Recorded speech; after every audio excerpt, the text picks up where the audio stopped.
to order. And Karen, can we have a roll call, please? Councilmember Husnick. Here. Councilmember Valento. Here. Councilmember Erickson. Here.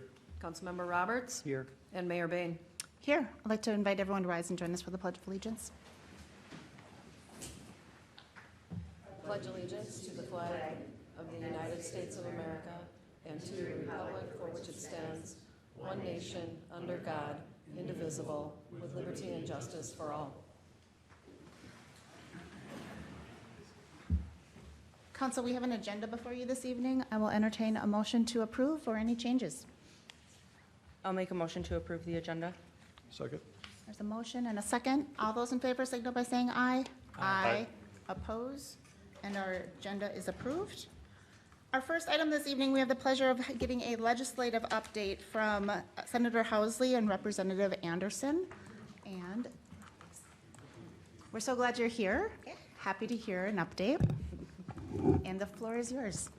Thanks so much, Mayor and council members. I'm Senator Karen Housley. I'm serving in my 4th term in the Minnesota Senate. I sat on the Jobs Committee, the Commerce Committee, and the Housing Committee. And then I was also the Republican lead on the Bonding Committee. We'll get into the bonding later, but it was a different session for us, being that the Democrat Party had complete control of the House, the Senate, and the governorship. So there wasn't a lot we could get done that was our priorities, and we were kind of constantly battling, just fighting for what we thought was right and what was right for each of our districts. But in the end, we still have a lot of these new laws that were passed, and there was a lot of them, and this was the fastest session in my 11 years at the Capitol of pushing a lot of policies that kind of were new, and pushing them through all of the committees, and we were just trying to slow everything down. But almost all of them got passed. So we've got legalized marijuana, we've got paid family leave, sick and safe time. There's a lot of things that we still have to see how it all pans out because it went so fast. So a lot of these big policy changes didn't get proper vetting, we felt, because it went so fast.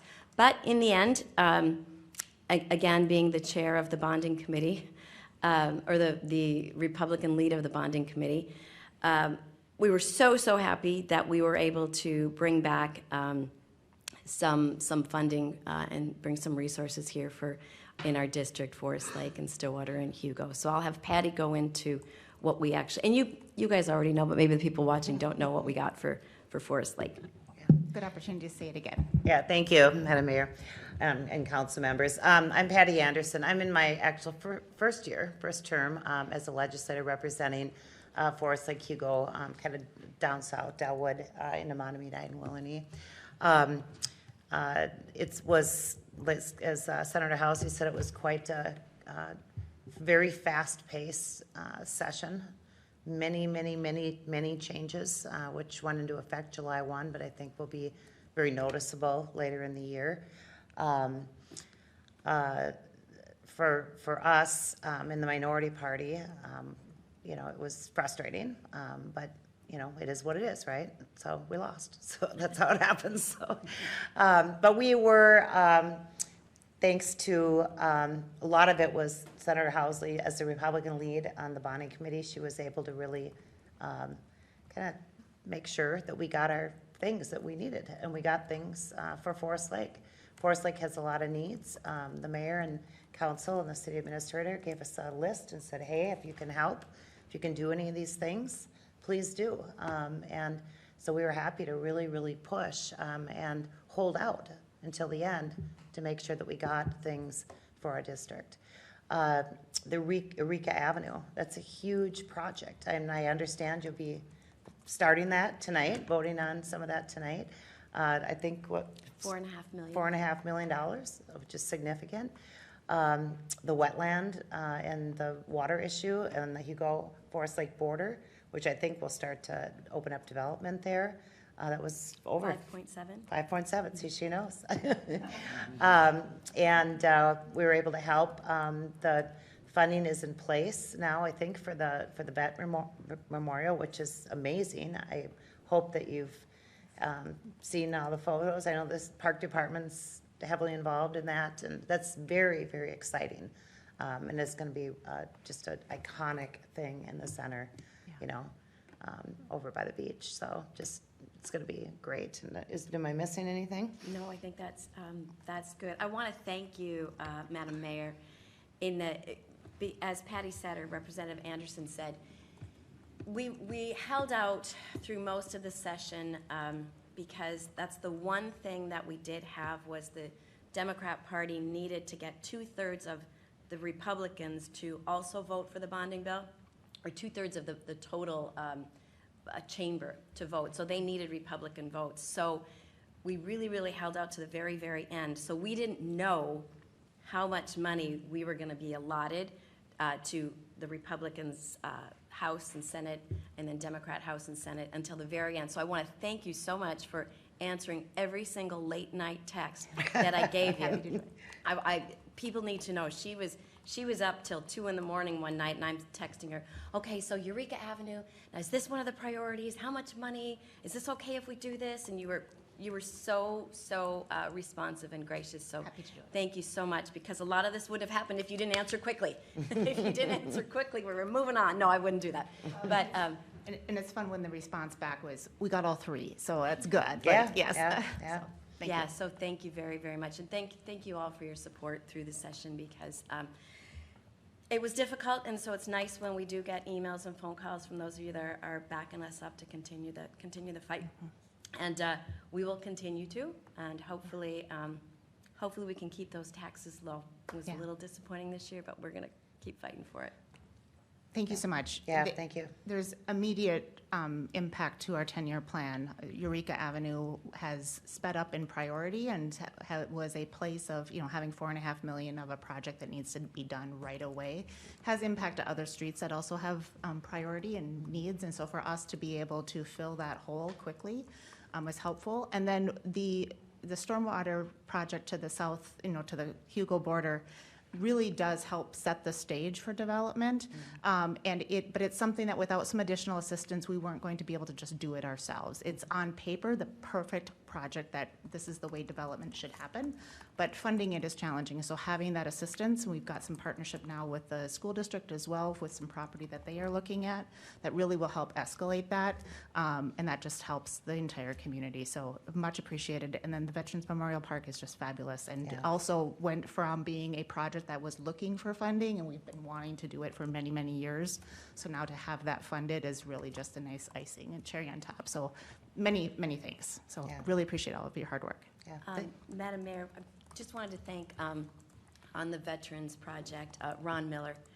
He did a lot of work and Yeah. testified in front of the Legacy Committee and the Bonding Committee, and really put a lot of work into that, and was diligent about getting there when we needed him at the last second. So wanted to give him a shout out. I don't think he's here, but yeah, so thank you, and thanks, Mr. Miller. Yeah, very much. Thank you. Thank you. And also, frankly, Representative Detmer, Oh, yeah, texting that's from right. Florida. Also set Make it- the stage very well. That's right. Yeah, Can't forget Bob. yeah, he was in there too. I'm like, Bob, aren't you golfing? Yeah. No. Right. He was actually watching us on cable, which is, yeah, He needs a life. He needs a life. so, yeah. Retired but not fully. Yeah, yeah. Right. So- Council, any questions for Representative or Senator today? All right. Thank you. We look Yeah. forward to Thank continued you. conversations in the fall, kind of set the stage for next year. There's always more, right? But it's great to really just take a pause and celebrate some of the accomplishments, so we really appreciate it. Yeah, thank you. Thank you. All right. See you guys.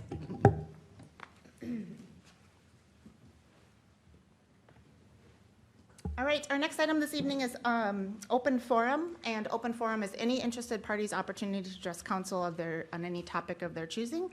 We do have an item, the natural gas appeal hearing does have a public portion, so if you are here to speak on that topic, you are welcome to speak now at open forum, or if you want to wait until we are on that agenda item, you are welcome to speak at that point. And signed up for open forum this evening, we have Gary Lee from Forest Lake Lions. Gary, podium is yours. Mayor and council, I almost feel I should have a blonde wig on to get some attention here, but maybe not. I'm Gary Lee, and and I also mumble my address because it's Columbus, Minnesota. allow it. We But allow I was lucky enough to be elected to be president of the Forest Lake Lions for the next year. And one of my goals is to make sure that we know the needs of Forest Lake and that we can address those things that affect the Forest Lake residents. If you look at the brochure that I gave you, there's approximately 50 a listing of about 50 places where primarily those are places that we give money. But we don't always know that those places are affecting Forest Lake residents as much as we'd like to. So what I would ask you is work with me on what I'll call an informal survey of needs that Forest Lake residents may have. You may know of a neighbor that is an old couple that can't mow their lawn or they can't shovel. You know, we're looking for all kinds of projects that are either labor intensive or money, either way. But I'd like to have some suggestions from you guys as to see what kinds of things, and the brochure that you have kind of outlines most of the things that we do currently, but we don't want to be missing the local residents. And I guess that's my hot button for the year, that we want to make sure that either the money that we give or the work that we do is for local residents. So any help that you would give us, and my email address of the Lions email address is at the bottom, and my phone number's there. Either call or email me with suggestions that you may have, and some of the things we may already be doing, but don't take that chance that we already know what you're thinking. And anyone in the audience as well, if you have know of needs that are not being met, either in the school district, the residents of the city, or even retirement homes or whatever. So we'd welcome your suggestions. Thank you. Thank you, Gary. Is there anybody else that would like to speak during open forum this evening? All right, hearing none, we'll bring the agenda back to council. And council, for your consideration is our consent agenda items 7A through 7G, and open to a motion or any changes. I'll make a motion that we approve the consent agenda A through G. Second. There's a motion and a second. All those in favor signal by saying aye. Aye. Oppose, and our consent agenda is approved. All right, our first item this evening is an item that was tabled at our last meeting, which is the Northern Natural Gas Appellant hearing. And Abby/Amanda, do you want to maybe give an update on from where we were when we last had this an agenda item, and just kind of kick us off for the evening? Yeah, thank you, Your Honor, Council. So since the last City Council meeting, there has been some additional information and legal authority that has been uncovered.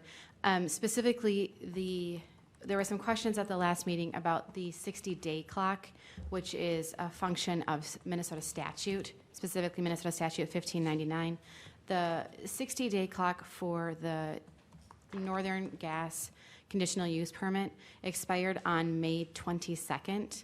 So according to the state statute and then related case law that interpreted the statute, the reality is that council no longer has the authority to issue any sort of decision on the CUP. It's considered approved automatically as a function of the law, basically.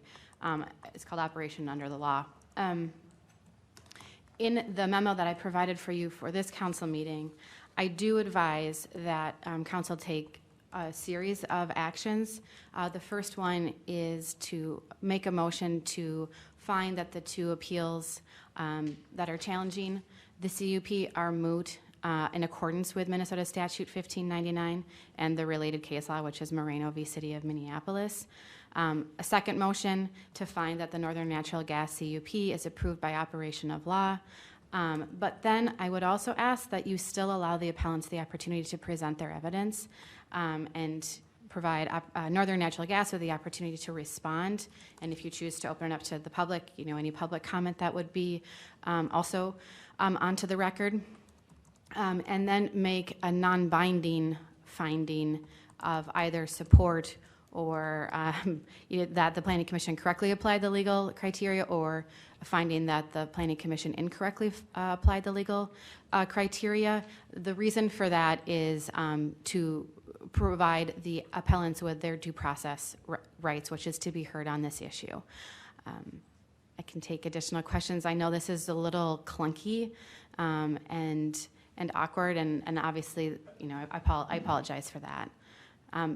Secondarily, I don't want to forget, I would also recommend, this isn't a motion item, but it could be that, given the situation, that we refund the appellants their money that they paid for their appeals, because we can't rule technically on them. It doesn't seem fair for them to have paid the money. So that would be something that you could also make a motion or direct staff to refund their payments.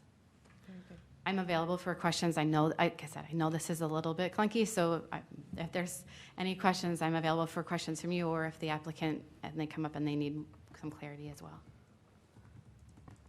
Just one question on your last point there. Just want to confirm there's no bill back agreement in place where there'd be some legal fees brought back to them on a lot of these appeals that typically happens? Correct. There, Your Honor, Councilmember Roberts, no, there is no bill from my time or staff time to the appellants. So, any other questions kind of around process-wise?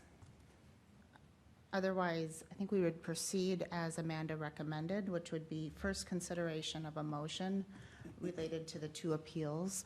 But before we jump into that, I just want to make sure we're kind of clear on process.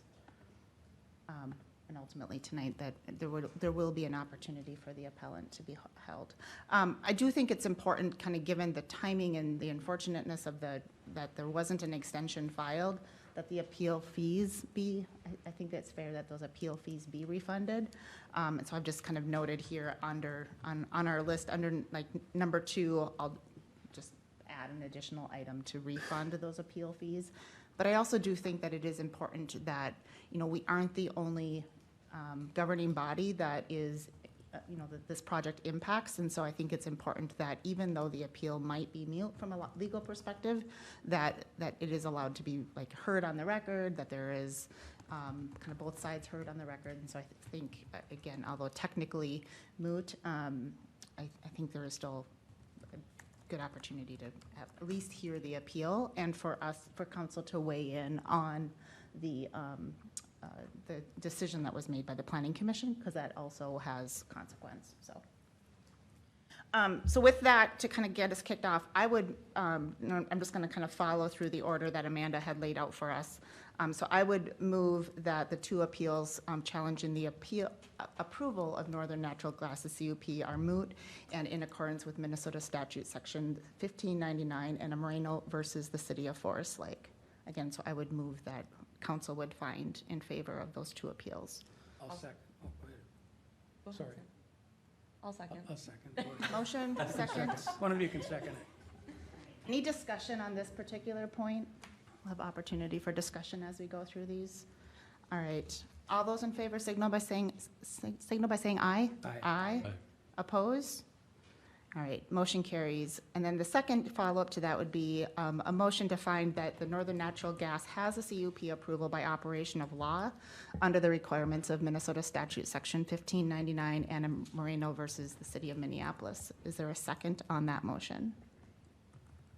Second. Motion and a second. Any discussion on this point? Hearing none, all those in favor signal by saying aye. Aye. Oppose? Motion carries. The third is the addition. I would move to instruct staff to refund the appeal fees for the two appellants that filed their appeal.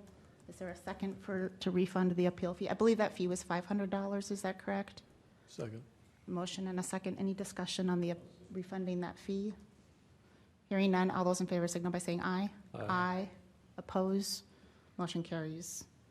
All right, now an opportunity for the appellants to present your evidence. Just like we had said last time, this opportunity is this time is for the appellants. We do have all of your materials. The materials were presented to us in your last packet. We came to our last meeting kind of prepared to hear. So you don't need to, kind of verbatim state everything that's in the packet, but we're happy to hear any information that you would like us to hear. The floor is yours. And then we will give, if there's a representative from Northern Natural Gas, we'll give them an opportunity to respond. And then we'll open it up for just a quick public hearing for anyone from the public that may wish to also speak.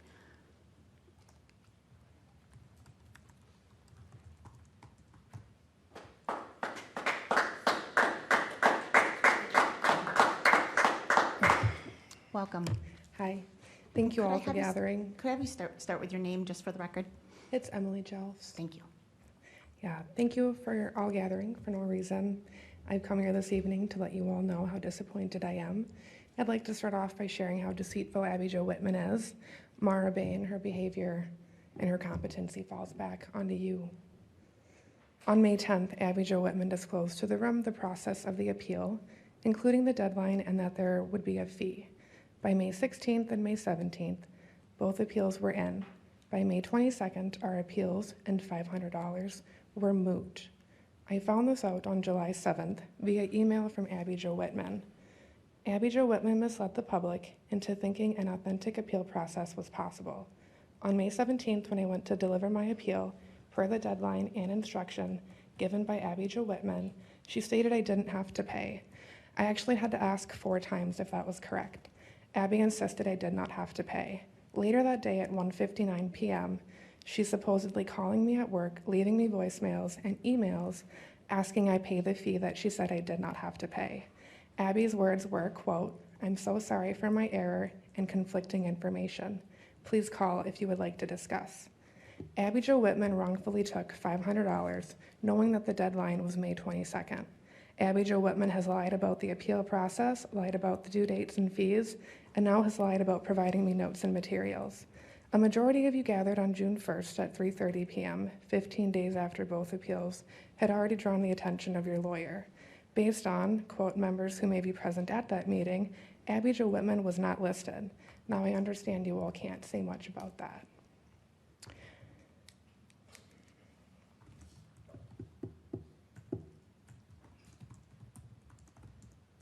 I understand why you all did not have anything to say on June 26th and granted a postponement for this evening. Not only was the public misled by Abby Jo Whitman, but you all were too. You were fed lies. Not only has the city fraudulently taken $500 from us, which would have interest as well, because you guys, by my understanding, are not a bank, but you have also taken our dream home where we were going to start our family.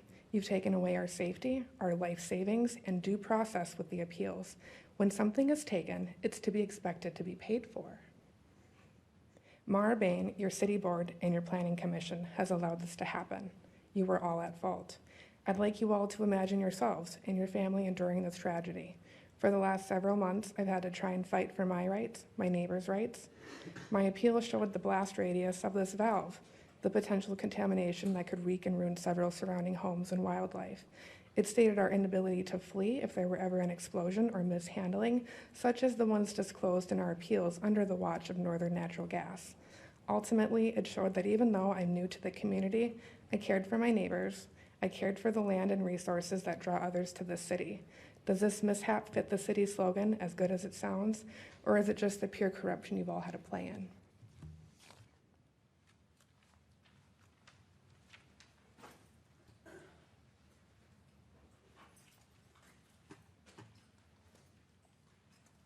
Hello, City Council members of Forest Lake. My name is Richard Jelfs of 18150 July Ave North. Kind of got a little bit of start here. You guys got ahead of me. We referenced the July 10th memo already relating to Minnesota statute 15.99 requires government agencies to make zoning and related decisions within 60 days of a completed application. The 60-day rule. The government agency can extend this timeline 120 days in written notice. Unfortunately, the city of Forest Lake failed to make decision within their time frame. They also failed to notify Northern Natural Gas of the extension needed that took place while they were performing due process.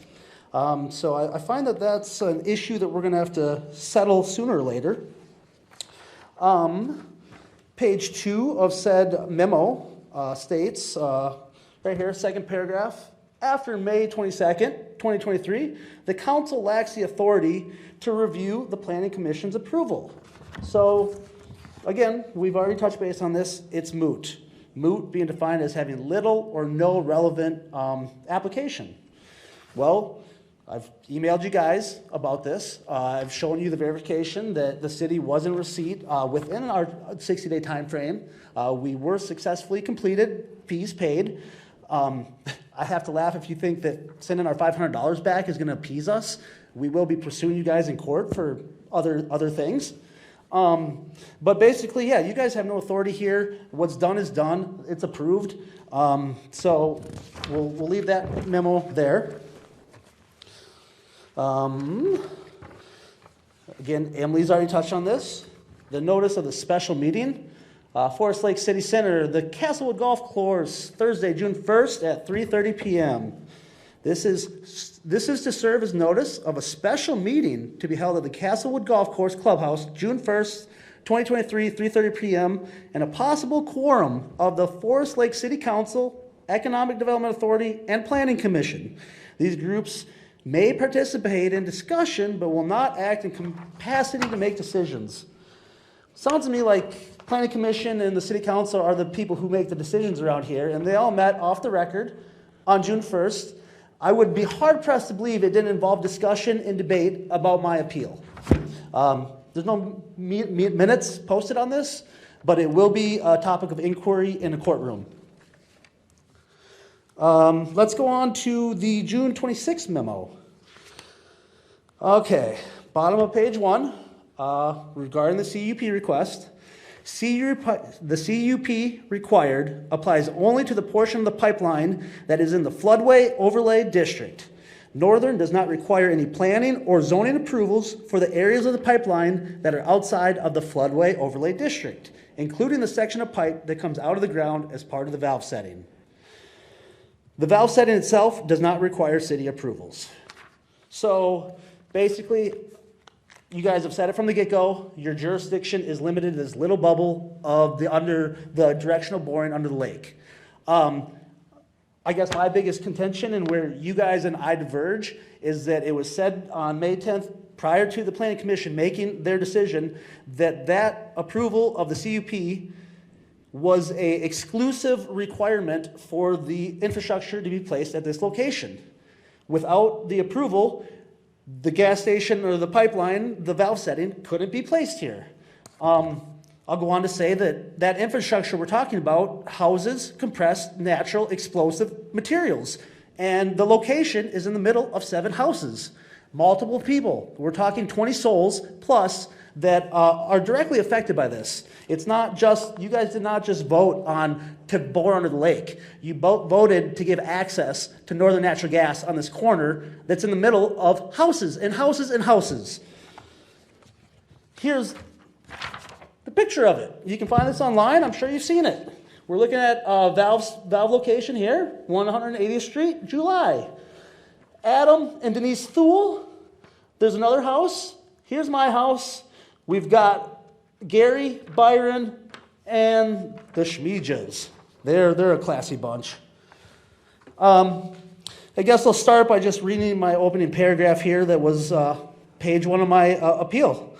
For the Planning Commission to allow Northern Natural Gas access by way of adoption of this resolution and passing of the conditional use permit through protected wetlands, allowing for Northern Natural Gas to install additional pipeline capacity to include above-ground valve station at July Ave North and 180th Street, knowing full well the potential for life-threatening consequences to 7 established families living at this location and relative proximity to a dangerous intersection, the shooting off of fireworks by residents at the subject property, and involving infrastructure that is inherently subject to mechanical failures, human error, and acts of God, which introduces additional and greater dangers to the community that cannot be fully mitigated away, no matter how many inspections, tests, sensors, maintenance, or other means of safeguards are in place. To uphold the Planning Commission's approval of this conditional use permit, knowing full well the consequences to said decisions, and without said objection, is negligence. Luckily, you guys don't have to vote on it. You missed the window, either by accident or by design. Let's see here. Again, I just want to reiterate that my case against your case is inherently going to involve the fact that you weren't just voting and putting your blinders on to the fact you're going to the lake. You're going to the lake, or you allowed them to go into the lake, to the notion that the infrastructure would be put at this location. That was known, and obviously there's consequences to putting life-threatening infrastructure in the middle of homes. You can't do that, or at least you can, but you shouldn't. All right. Couple things. Our last meeting, June 26th, you guys told us that, we should just come up here and give you a couple bullet points. Don't need to go through everything. Well, there's no way that I can give you a couple summary points of my 92 pages submitted and convey to you the information that rightfully needs to be considered. Here's my attempt. Here's my couple bullet points as to the matter of fact here. Northern Natural Gas is already approved to add their 1 mile loop, 30-inch diameter pipeline operating at 1,000 maximum operable pressure. With that comes a 660-foot blast radius. This valve station will tie into 2 existing pipelines that are of 20-inch diameter. So a 650-foot blast radius, also known as an incineration zone, is a very conservative number. In my packet, which you've probably referenced, are 7 residences within the 650-foot mark that are going to be demolished, incinerated, and whose lives will be lost if there is ever an accident to come. Do accidents happen? Well, 286 serious natural gas explosions occur per year. These are the type of explosions that cause property damage, severe injury, or loss of life. Well, not Northern Natural Gas Pipeline, right? Oh, well, 2021 article. Ellsworth County, Kansas. A pipeline owned and operated by Northern Natural Gas exploded. Luckily, it was in a field, and no one was hurt. Check back a year prior. We're looking at 2020. Explosion. Here this time, we are in Nebraska. Again, in a field where these things should be located. Because this bomb here, that's what's going to happen if there's ever a mishap. And that could be at the hands of Northern Natural Gas by mistake, or that could be of natural causes. Out of their control, it doesn't negate the fact that this equipment has the capacity to create devastation for properties and lives, and you're allowing it to be put in the middle of residential homes.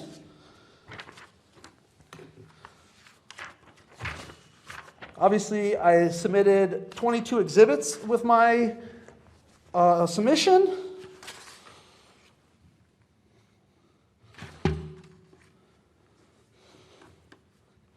Now, do I think this thing would ever explode?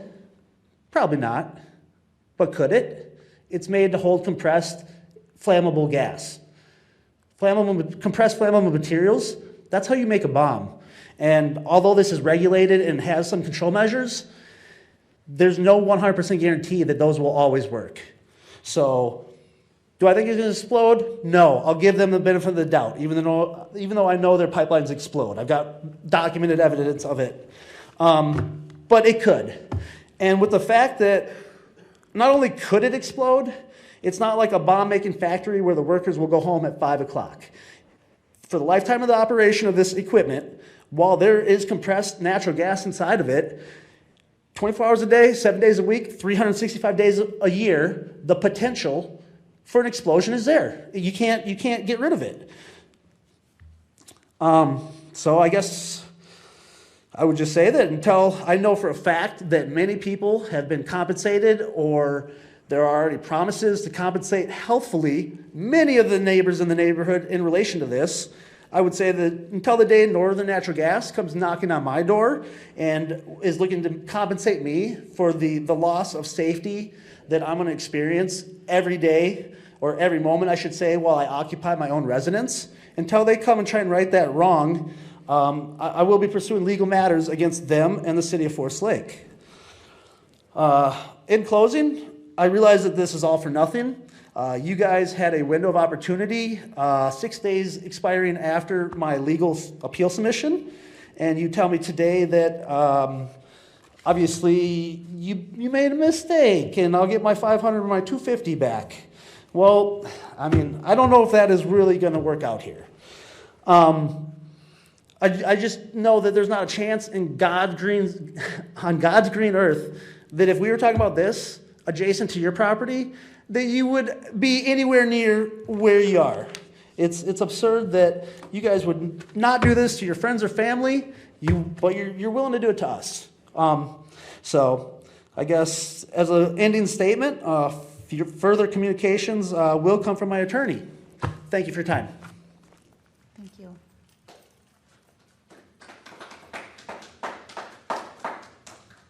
And I'm happy to open up to anybody from the public that would like to speak. Actually, before we open to the public, is there a representative from Northern Natural Gas here to speak this evening?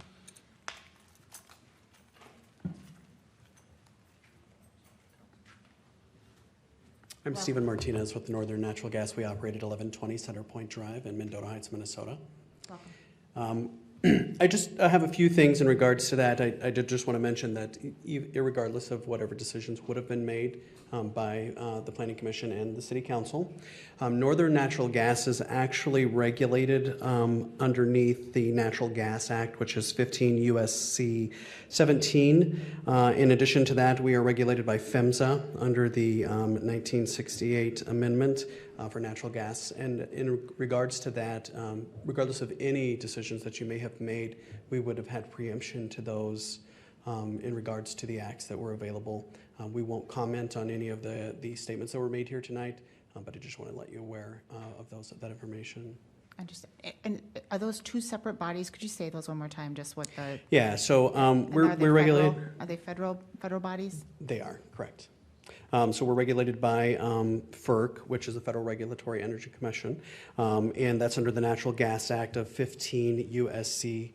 And 717, and then also the U.S. Congress granted exclusive federal authority to regulate the safety and operation of Northern's interstate natural gas facilities and jurisdiction of the Pipeline for Hazardous Materials and Safety Administration, which is called PHMSA, pursuant to the Natural Gas Pipeline Safety Act of 1968 that was amended.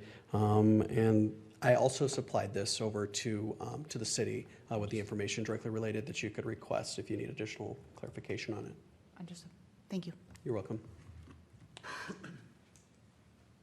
All right. With that, I'm happy to open the podium to anybody from the public that would like to speak. And if you could, as you come forward, just state your name and address for the record, please. My name is Bruce Bain. I'm at 10151 180th Street, Hugo. I was invited here by members of Northern Methane. I find nothing natural about that combination. Methane is very lethal. It is one of the major contributors to greenhouse gases. So you understand, in my own particular house, how am I going to behave if I don't consume? So what do I have? I have an air-to-air heat pump that only consumes 580 gallons of propane per year. I plan to replace that when it goes out with a ground geothermal heating system. I have electric water heaters also supported by an outside air-to-air heat pump. I have electric water cables. I have the electric microwave. I have the electric stove, and I have a conduction top. I do not consume gas. So you've heard an impassioned appeal by two people who were completely sandbagged. And I know that there's anger inside of that. So what's my anger?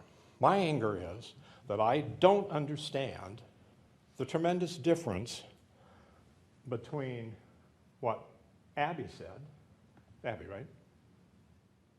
What Abby said to me when I first met her in April when she said, I just received the filings from Steve Martinez in the third week of March. And I didn't get it until April 4th. The letter was dated March 31st. So the first question I have to you that poses something you should do is find out how long did the planning department know that that was what those people were trying to do. You may not remember that in my letter to you is that Steve Martinez went from house to house securing property rights and paying money. You have two members right there who did receive money for that to be there. Steve Martinez did represent that this is to be a valving station. On the other evening when he was quite annoyed at me, I believe the language was that I'm aggressive. I'm always aggressive in the front of somebody that is duplicitous. And that, at that time, he told me that it was because a customer wanted it there. And that eventually this big 30-inch pipe is going to maybe go down the road and maybe it's going to go away. So there are stories being told here that you don't know. And you didn't have the time to respond. I didn't have the time to respond. I looked into the government requirements, as Mr. Martinez suggested, and I discovered that even if I went and did all of those things with FERC, I would not have enough time to do it to stop this abomination. Now, my personal thing is, is it going to blow me up? No. Is it on my property? No. So I should walk away from it? No. We've just had 3 days in the last 2 weeks that are the world's record for heat. Methane is a contributor for that. And so you know, this is not natural gas. It must be 75%. They can tell you their exact composition. And that although it's not in your jurisdiction, considerable construction has been going on inside of the pumping station down in the May Township on the side of 180th Street. So there's a plan to put a whole lot of methane in here, and I think it would be reasonable for the council to think, how can we incentivize people to consider to use less? Because greenhouse gas, boy, it's coming. I look at this row, I look at most of you up here, and maybe with the exception of one man, I'm an old person. I won't be here for the cooking, but you will. The question is, are you going to be cooking with electricity, or are you going to be cooking from the gas in the air?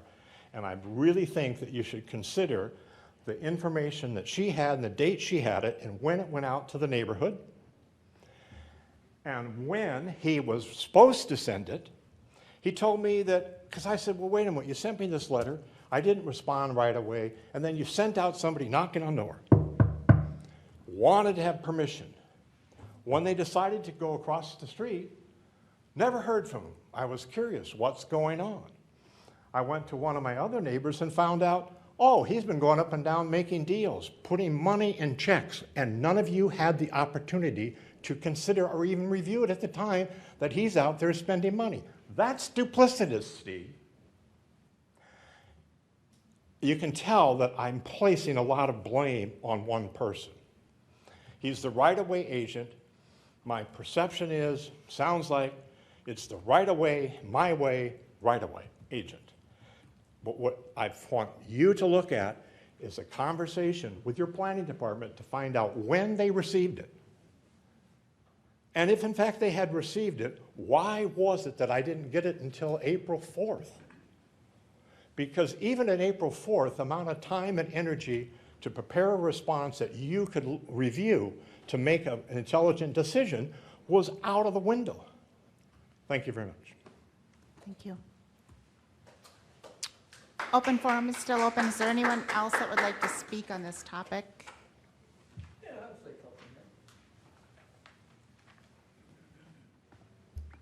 You could state your name and address for the record, please.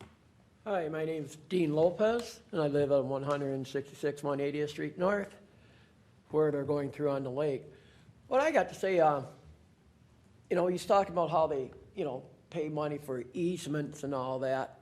But here's another thing they don't tell you about their deceptiveness. Because after they paid for the easement to go through my property, they came back later on saying, oh, Dean, we got some trees we got to cut down. And on the north edge of my property, there's a line of trees. And they said, yeah, it's going to cost $25,000 plus to cut them down. And I told them, well, that's kind of a lot to be cutting them trees. I could have cut them for $5. And then we got a company out there that's going to do it already, and we got to check in your name so you could pay them to do it, because we can't change something on here right now. Because we had all the approval, now we can't do this, so we got to do it in your name. Well, I thought they're talking about the trees that they're cutting on my property. In reality, they only cut it three trees on my property.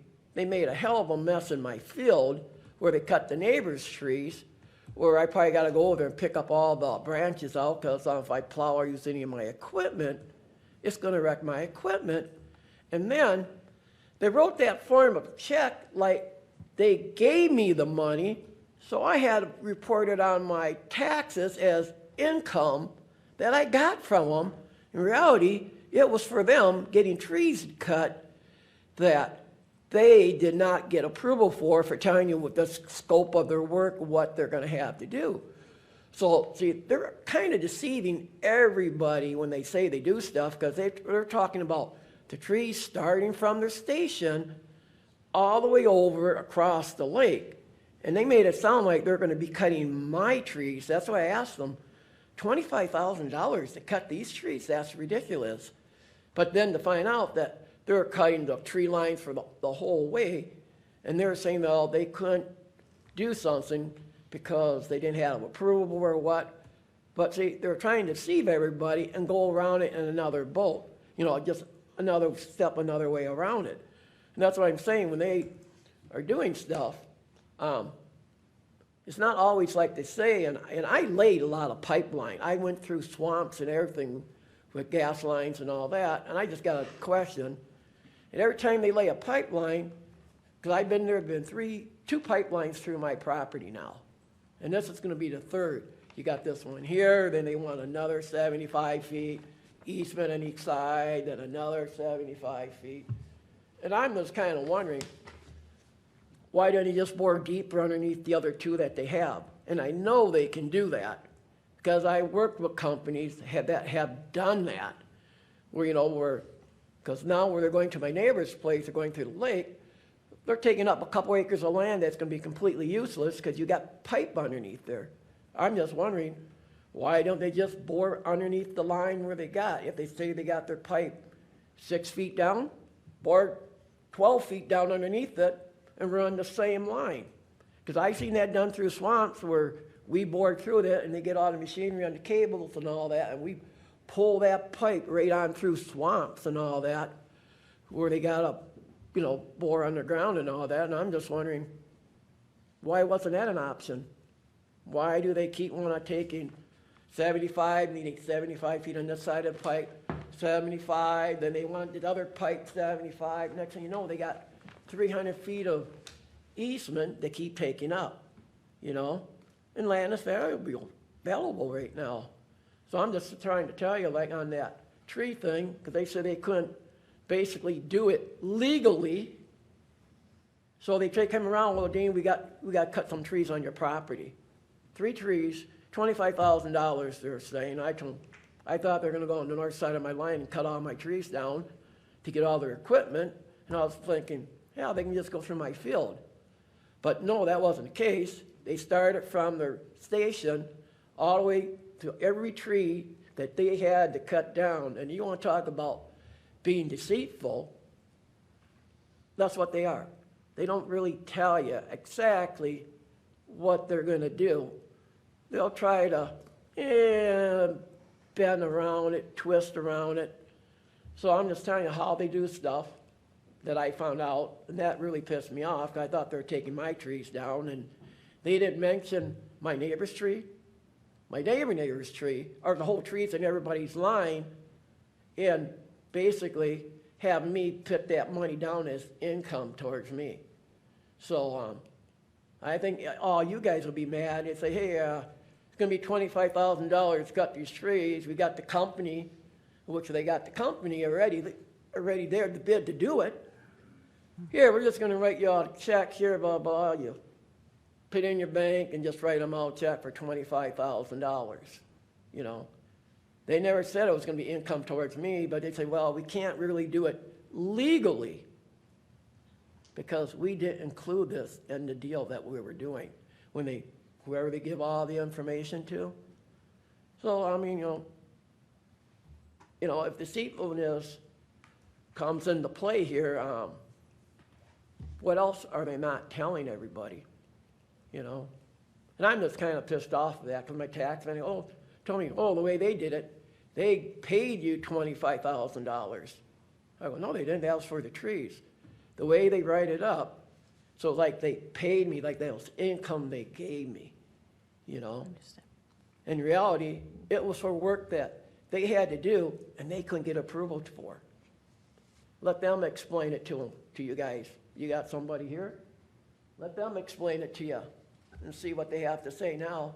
Because I got the name of the place that cut the trees, and I tell you right now, not one of them ever talked to me, so I did not go in and slit this bid. They did. And why it wasn't included in the plans? I don't know, but it was something that they couldn't do, you know, in their own name. They had to go outside to do it. And you may wonder how many more times they got to go outside to do stuff because they forget stuff. Things pop up. So I'm just letting you know, there's things, like I said, why don't they dig underneath the other pipes? Understood. Your point's well made. You know? Thank you. Okay? Is there anybody else that would like to speak on this topic?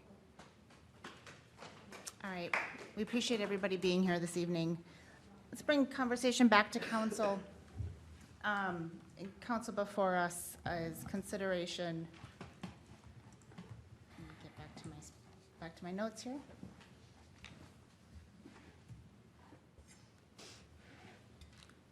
So as council considers kind of the actions of the planning commission and either upholds the actions of the planning commission or overturns or would kind of a vote of non-confidence of the vote of the planning commission, as kind of we're considering this next phase of the question, Abby, could you just walk through again, just for clarity, the kind of the jurisdiction of the city of Forest Lake? There's been a number of concerns listed about valve location and a number of topics, but could you kind of clarify again what is within the city of Forest Lake's CUP jurisdictional authority?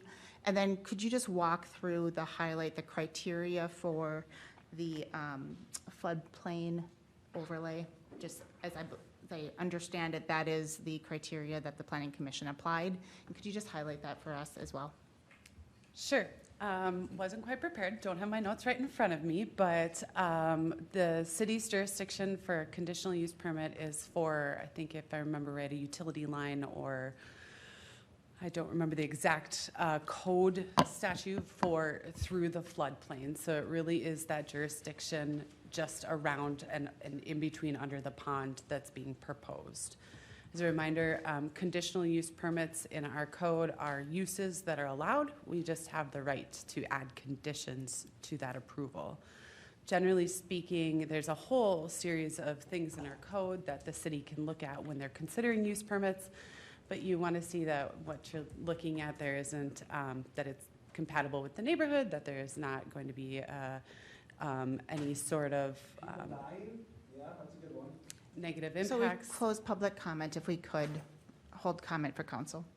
I can pull back up the Planning Commission's findings if you'd like to state those onto the record, but there's just a number of different factors to be considered. I do think that would be helpful to hear what the Planning Commission's criteria was, because as I understand it, that's what we're being asked to affirm. Sure. I can appreciate this is an emotional topic. This is a challenging project. And it just feels that we have a fairly limited scope. And so it'd be helpful to just understand what were those criteria and just affirm again on the record what the Planning Commission's decision was, because that's what we're being asked to I think they're on affirm. page 56 and 57 of our packet. Yep, understood. And go ahead, Amanda. Your Honor, Counsel, that's, I was going to point out, if you look at starting on page 55 of your packet, it will say the legal framework for granting a conditional use permit. Just so we're clear, pipeline is explicitly listed as a conditional use in the floodway. And then there's kind of two sets of criteria for granting a conditional use permit in the floodway. There's our general criteria that we look at for every single conditional use. And then there's also a secondary set of criteria, and that's on page 56. That's specifically for conditional uses within the floodway overlay district. Many of those factors aren't triggered by this underground pipe that doesn't have anything above ground. Do you want me to read these? I just wanted them noted on the record, and if council, if we're together kind of looking at what those are, and for the record, it is 56. And I guess I just bring that back because that is within our scope of questions, and when I look at that criteria, it is very specific to floodplain, it is very specific to water management, and I just wanted to make sure that, again, there's clarity of what was within our jurisdictional control and what is within other jurisdictional control, and there was some of the federal regulations mentioned.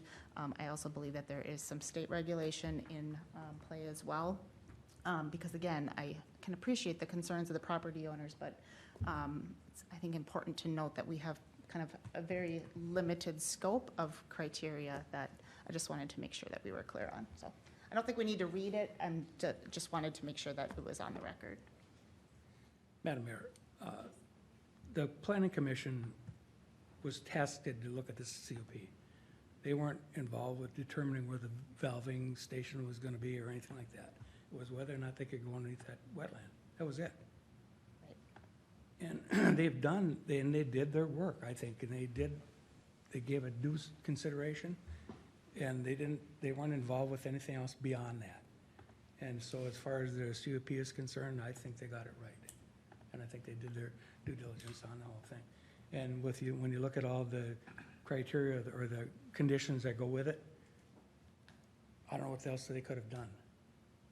They had none of the decision-making process about where the valving was going to go, or the fencing, any of that kind of thing. So I think we should make it clear that with the task that was given to them, they did their job. I have to echo that. So when I look at the criteria that were provided, I haven't heard anything tonight that would say that that would tell me that the Planning Commission got it wrong. There's a lot of facts around the project that are challenging, and I hear the concerns that have been stated. But back to what is the potential impact on the floodplain, and should there be allowance to go through that floodplain? Based on this very limited criteria, again, I'm not seeing something that would tell me that the Planning Commission got it wrong. I'm open to somebody changing my mind if somebody has some thoughts, but that's just my read based on what I've heard so far as well. As far as the floodplain is concerned, I mean, they had guidance from the DNR, they had guidance from the state of Minnesota, they had guidance from our local ordinances. So I don't know what else they could have done. That's just my opinion. Understand. Other points of discussion or questions for staff? This one's challenging. We've closed public comment, so we are back to discussion with council. Just a point of clarification as it relates to item A, the impact of the proposed use on the health, safety, and general welfare of the occupants of the surrounding lands. Am I to understand that that is strictly, criteria for that is strictly the impact of boring under the lake? It has nothing to do beyond that? Amanda. Your Honor, Councilmember Erickson, yes, you are correct. It is just looking at the impact of the pipeline through the wetland or flood, whatever we're calling it, this lake area. Any other questions, clarifications? So, it's a tough situation. I get what the Planning Commission was under. I'm quite honestly surprised. I mean, every resident can't even put a riprap on his lake shore without a bunch of permits, but yet the DNR is letting people bore under lakes. Was surprising to me, to be honest with you. I think that part, but I think the bigger concern for me right now is just, and I understand mistakes are made, but just unclear how this process was. I mean, we were here 2 weeks ago thinking that we were going to have this conversation over, and then to find out the time had passed. It just doesn't seem right, and I can understand the frustration by the residents. I've been on the other side of these appeals for Planning Commission. It just doesn't feel right, and I don't know how, we need to be better than that. Point well made. Any other questions, comments? I do, after having watched the Planning Commission meeting where this was approved, I do recall there was conversation with the Northern Gas about what other options there were. I mean, I'm not sure what's so appealing about this 1 mile loop through a highly concentrated residential area. Just one question I would ask is there not another 1 mile loop possible that moves that valve away from residents? Fair question, and Amanda or Abby, has that been addressed? Your Honor, Councilmember Erickson, so that's not within the scope of the CUP. The valve specifically is not something that we have the ability, the Planning Commission can't ask those questions because it's not related to the CUP. So while Northern Gas could offer you opinions about the valve, it isn't a relevant fact to the decision. Because I understand that the neighbors' fears are about the valve, but we have no authority, none whatsoever, over the valve. They got their rights via the easements to put it wherever they were putting it. That's a private agreement between two private parties. We can't, we don't have any authority to intervene there. If I could just follow up on that, Commissioner Erickson, we also don't inherently have the authority to ask of, there's been reasonable alternatives, other designs. From a planning zoning perspective, we look at an application, we weigh that application against our standards of conformity. And so that's the area that we're in, the Planning Commission was in, is this is the application that's before us. I understand the neighborhood was concerned about alternative designs. And I don't know if I think Amanda would agree, we don't have the legal authority to ask for alternative designs in our review processes. Challenging one. So the question before council is being asked to either affirm the Planning Commission's decision to approve the CUP or to overturn the Planning Commission's decision to approve the CUP. I'm happy to entertain further discussion, or if anyone's ready for a motion. Well, Madam Mayor, I'd make a motion that we affirm the decision made by the Planning Commission. They correctly applied the legal criteria for approving the floodplain CUP. I'll second. We have a motion and a second. Any further discussion? Just want to acknowledge the appellants, the points that were made, and you made your points very well. And I guess just an apology on the timeline and the dates, and getting the process was less than perfect, and there's some improvements that we need to make. Councilmember Roberts, I think, just said it well, if we need to do better, and acknowledged. And so I will vote to agree and vote to affirm the Planning Commission's decision, because again, based on just the very narrow scope, I think that they got it right. But I hear your frustration and I hear your concerns, and we have some process improvements that we need to make. So I appreciate you being here tonight. Call on the vote. Any other discussion? All right, all those in favor signal by saying aye. Aye. Aye. Oppose? And motion carries. All right, we're gonna move on to our next agenda item, which is Resolution 710-2302, which is 7417 North Shore Trail Lot Line Adjustment. And Abby, I think you're walking us through this.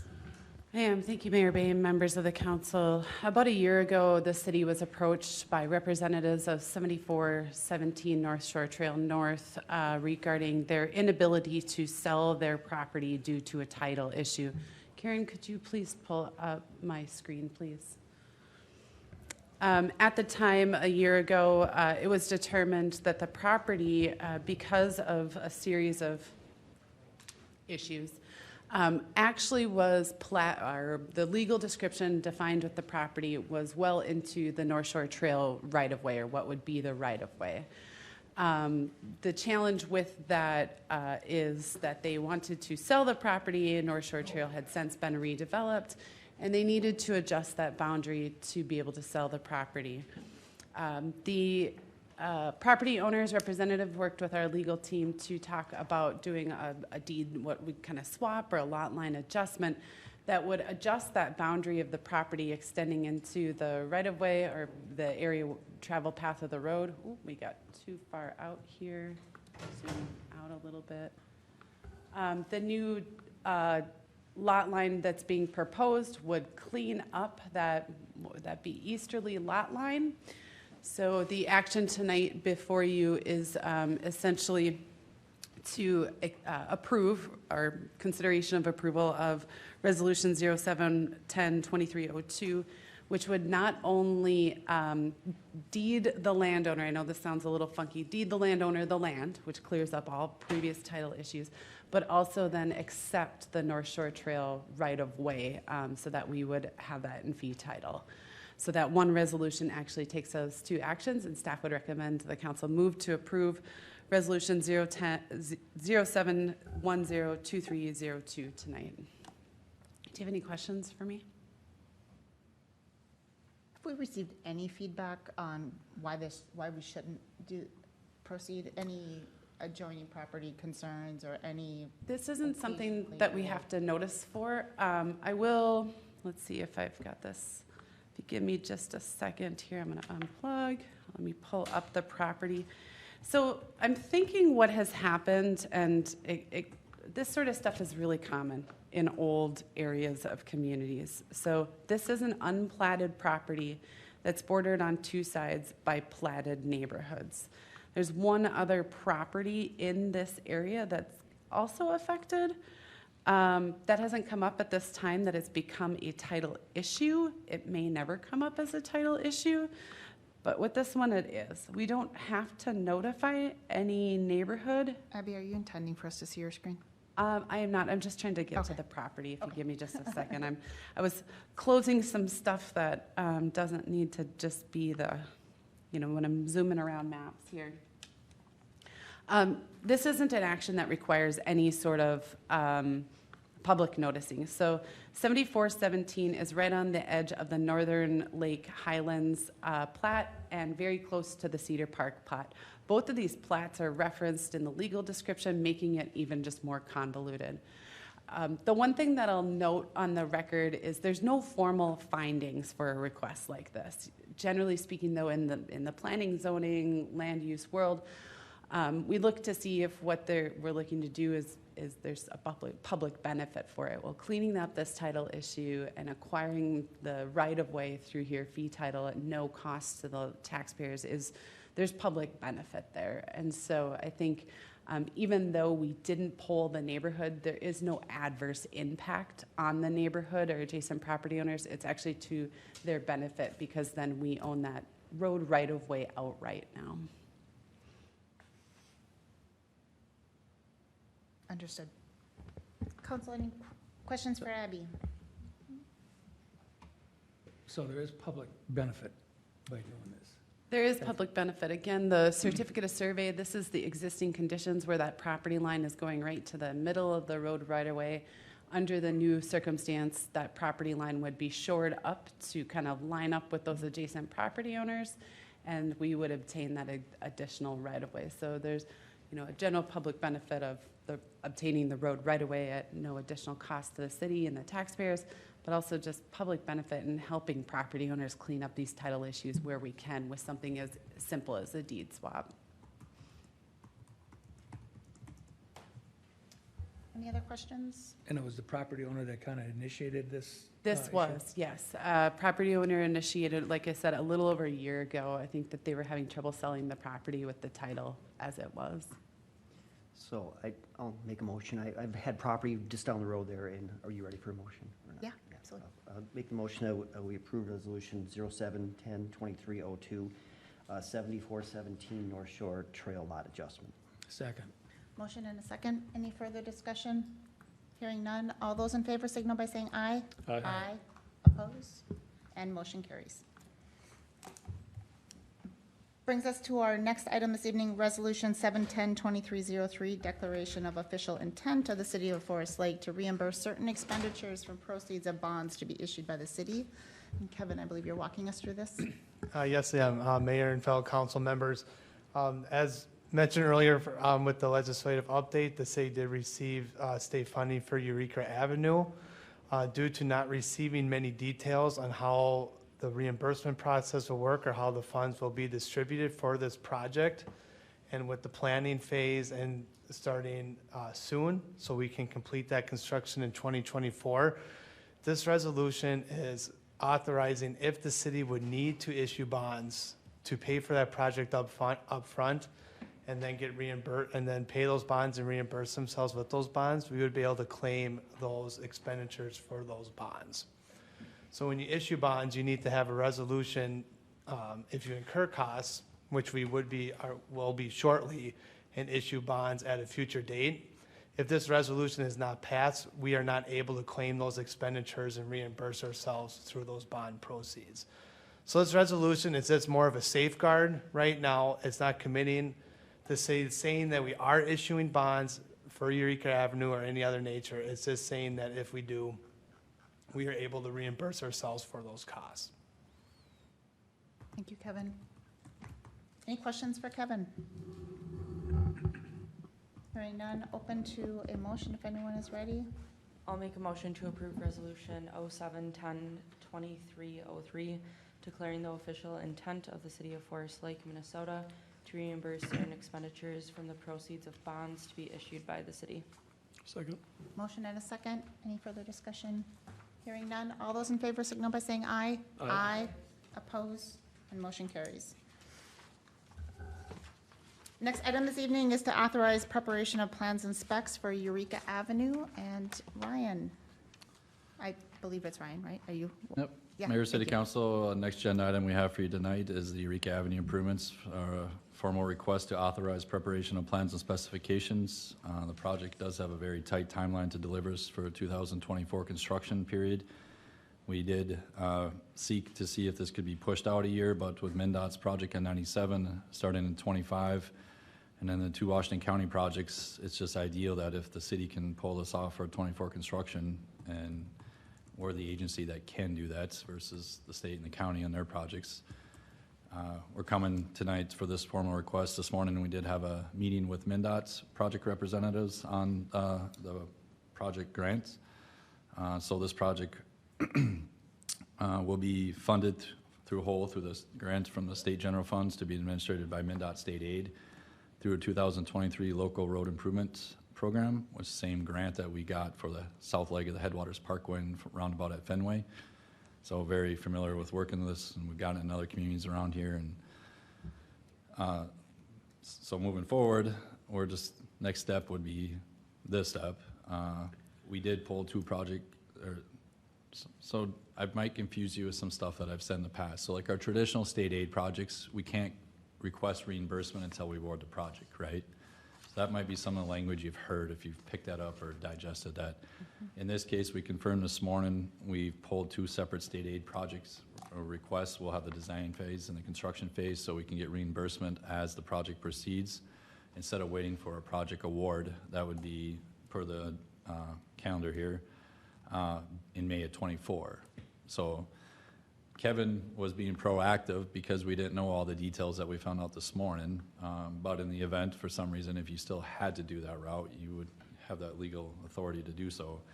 But in this case, hopefully, the city has cash flow for this project because we can submit the reimbursements during the construction period. That's when the costs will be significant monthly when we do contractors' requests for payments like we traditionally do on other projects.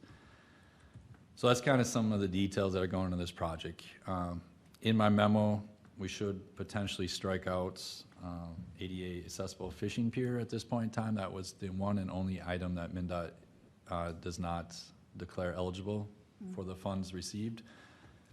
Obviously, we'll explore other opportunities. There's other grants out there. There might be other partnerships. We can't guarantee it right now, right? Because that was specifically in the budget, but all the other stuff is eligible. we'll work through some separate agreements after the fact with MnDOT's. But upon, tonight's action, we actually plan on having survey crews start field work this week. That's how tight the timeline is. There's a lot of field work that needs to be done on the preliminary survey side and also the environmental side with wetlands and endangered species and all that stuff that we have to go through that process too, and DNR property in the area too. So, and we also want to, have enough conversation with project partners like Rice Creek Watershed District and Washington Conservation District and Clear Lake Association, because there's a common interest of shoreline restoration. That's part of the project that's funded and eligible for the funding that's we've identified here too. So overall, we feel like we have a pretty conservative budget in that $4.5 million that was awarded. Until we start doing some of that field work, we can't, narrow that risk down at this point until we start doing some of the soil boring work too. But otherwise, yeah, you guys got a big, one of the biggest wishes answered that we could have asked for. Yeah, right? let's get on it. And now we just got to hit it hard and fast. The intent then would be have this project ready to start construction after the 4th of July. So that's anticipated schedule outlined within the memo. So tonight, we're just formally requesting the city authorize preparation of plans and specifications for the Eureka Avenue improvements that will be funded from the state general funds administered by MnDOT through the 2023 Local Improvement Program legislation earmark grant. Quick question. You mentioned construction starting like essentially a year from today. Do you expect that to be done within one construction season? Is that the thought, or? It'll be substantially complete. That means it might not be able to get closed out because we're not going to close something out if the restoration isn't approved, or if there's, just some minor punch list items that need to still be addressed. If it's not completed going into winter, then we would keep the contract open. We have till 2027.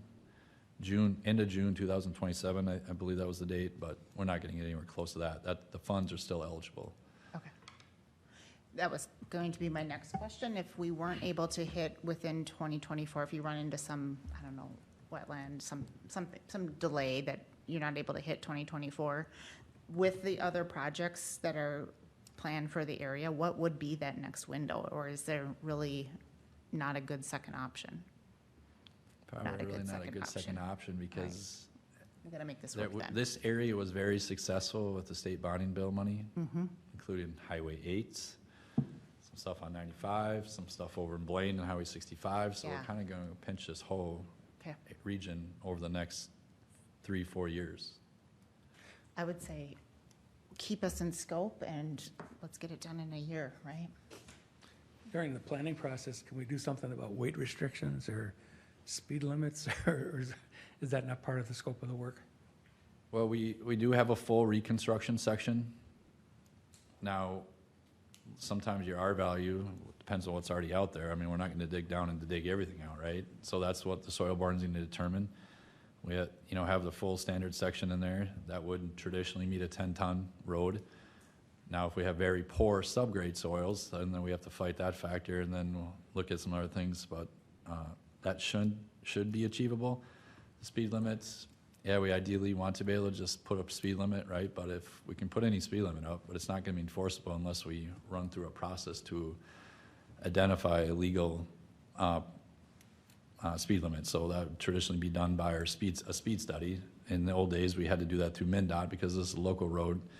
We have our avenues of doing that now, and we still would run the same normal process that MnDOT would do.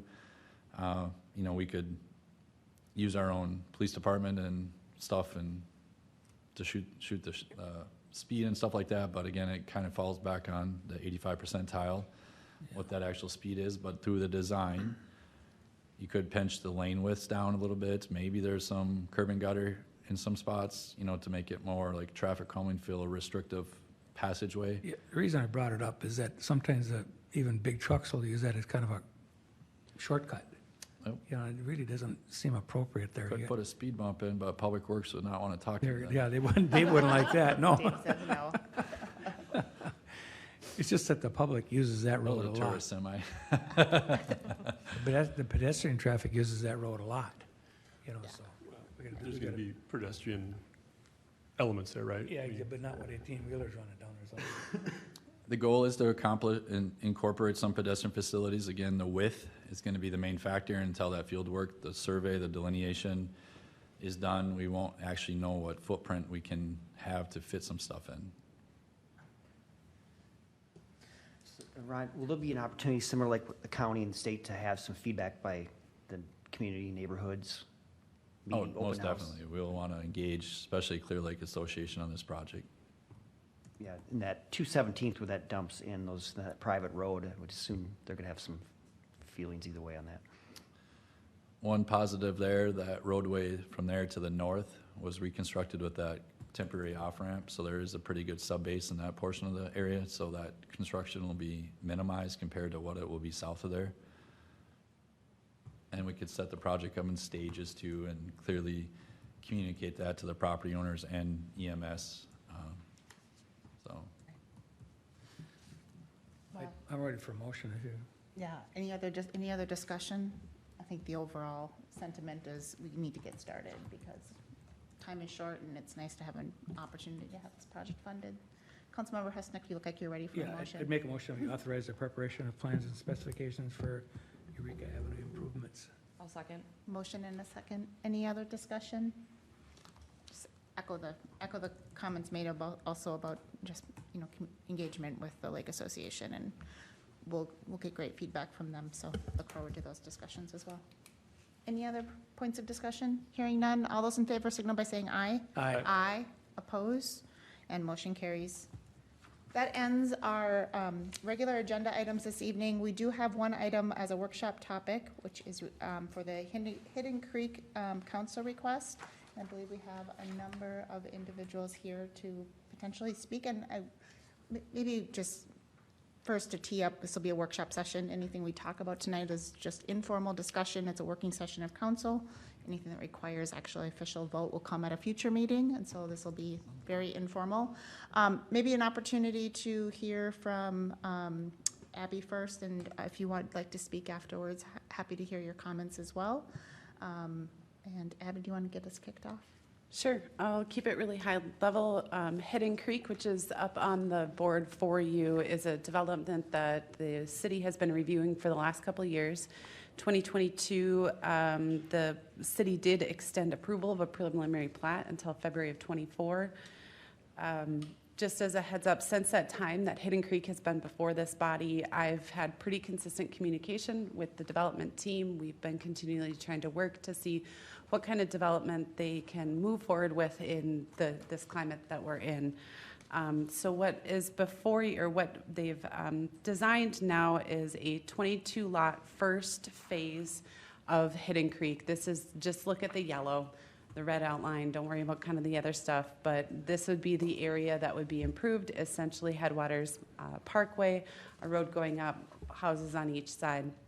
It's far from the 100-plus lot development that the Hidden Creek was hoping to do, but they do believe they could probably get this in this year and start building even potentially, maybe not this year. Building this year?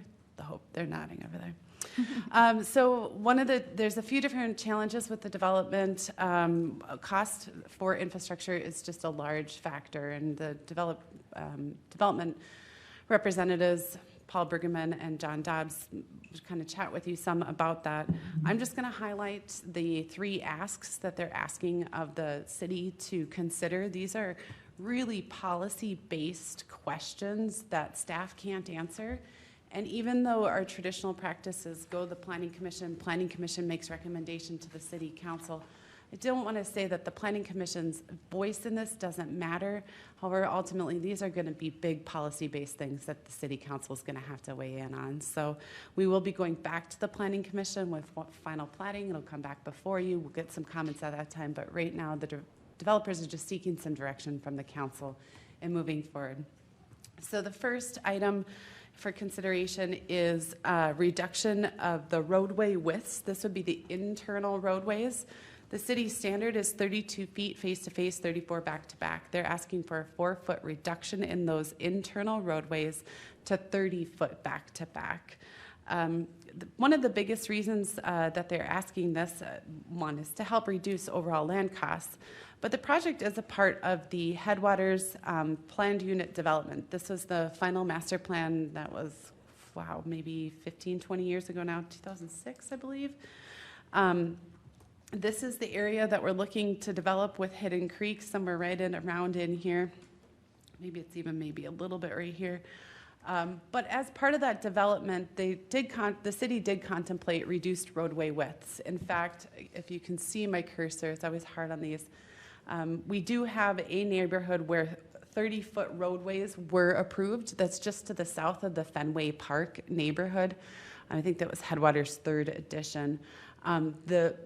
The land use for this neighborhood north of Headwaters Parkway is very similar to the Hidden Creek Park neighborhood that's being proposed.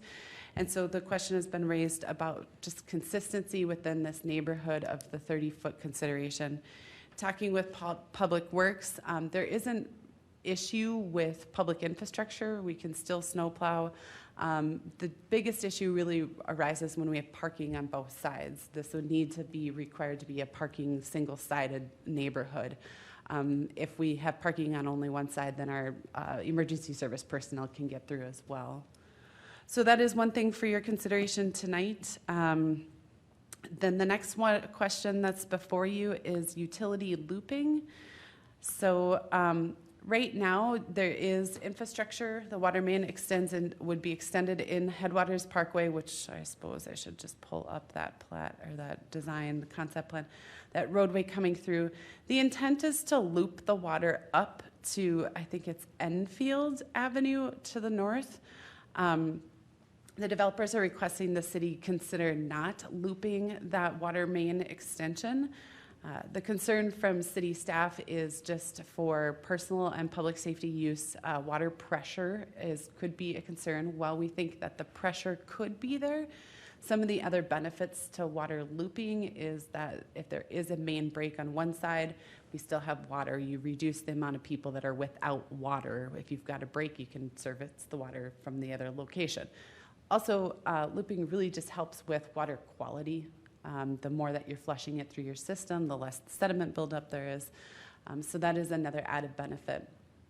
We have approved at least one development in the last, I think, 10 years, Chestnut Creek, that didn't require the looping of utilities. There were concerns in that neighborhood about water pressure. Additionally, there's no plan in sight, even though Chestnut Creek at the time was hoping to do multiple phases.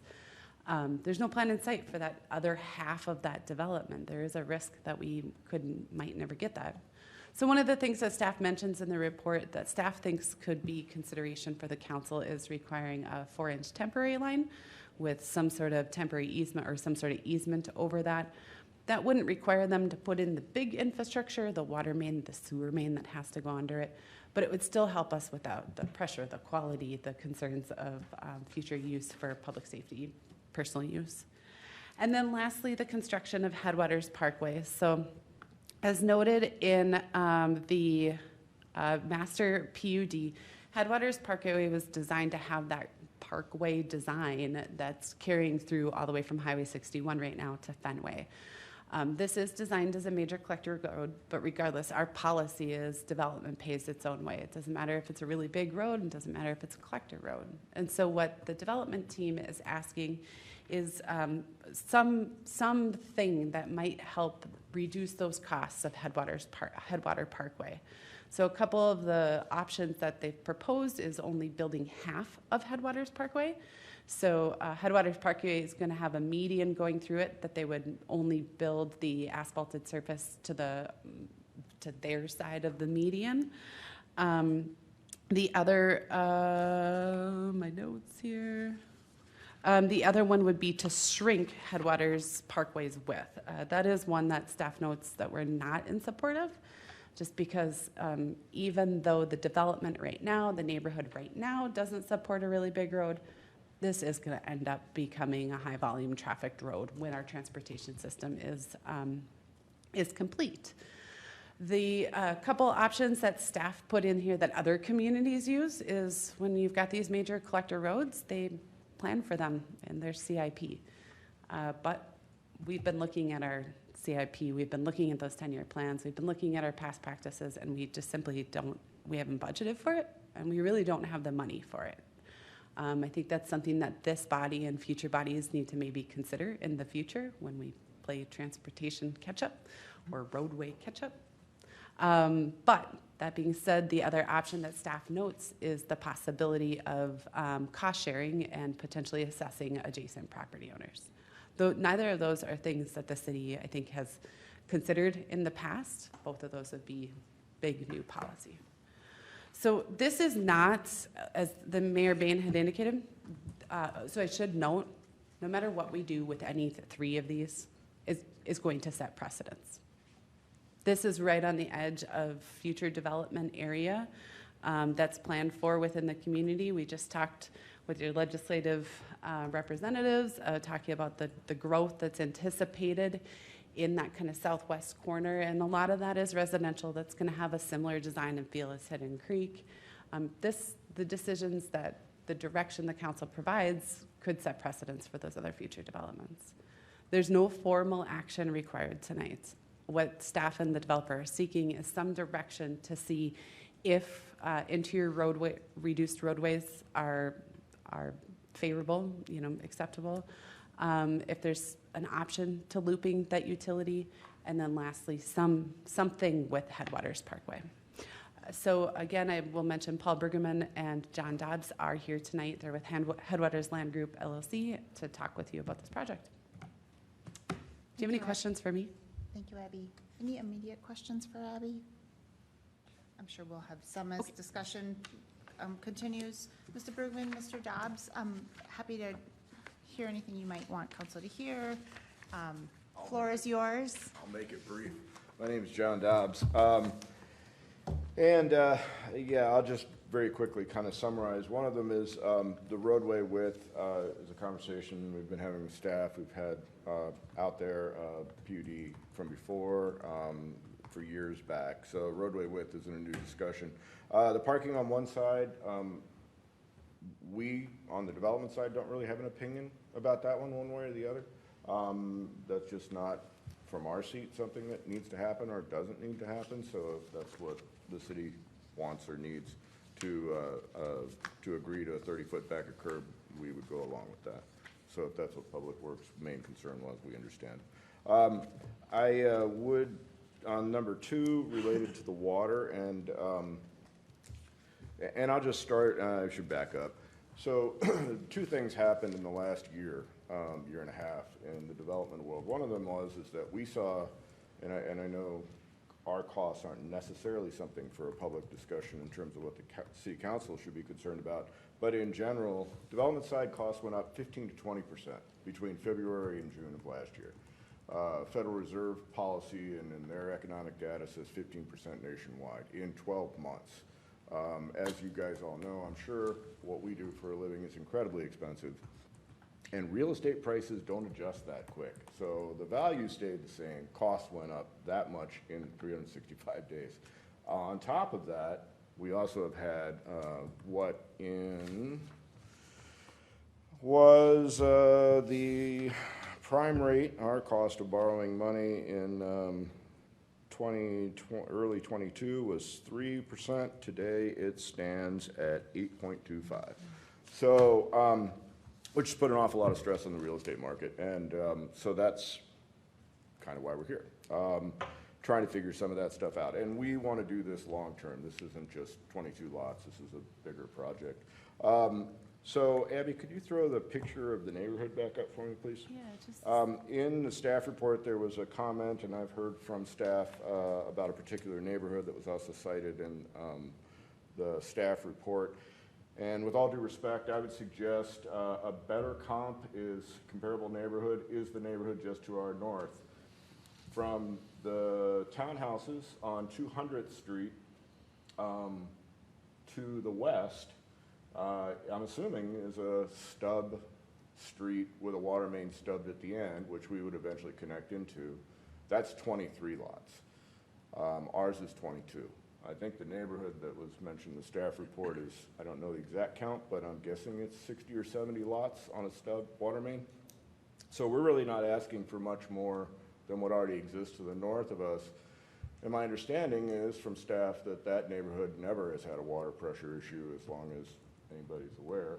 So I would suggest that's a better comparable. The real challenge isn't just the water main, and although I genuinely appreciate the staff's approach to a 4-inch main and which was just to connect and the other things in the report. I really am grateful for that. I would also generally suggest the other side of that coin is we don't really believe that if there's a problem, we understand safety issues. If there is a water pressure issue that doesn't meet the fire code, we understand that completely. I do not believe that exists.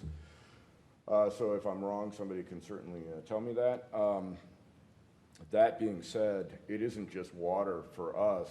The sewer is deeper. So if we were actually going to formally connect it with an 8-inch main from the north edge of our 22 lots to Enfield, we also have to put all the sewer in as well because the sewer is deeper than the water. So it isn't just water. So I guess we don't really believe that, and we understand, and I understand from staff's point of view. For our point of view, we're not asking for anything that doesn't already exist to the north. They're 23 lots. We're 22. They're bigger houses than what we go in, so more bathrooms, more water use than the site we're proposing and the builder is proposing for size. And then the last one is Headwaters Parkway, and Abby did a great job with that. And I'll just take a second and say, even though there were some previous people up here talking about her, we agree to disagree, and it is nothing but respect.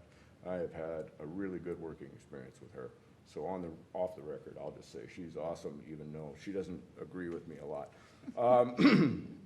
But then again, I can be difficult to work with, just ask my wife. The Headwaters Parkway has been a challenge, and it's been a challenge for us for a long time. The width, the cost of it all being borne on the neighborhood, we understand the policy, we've understood it for years.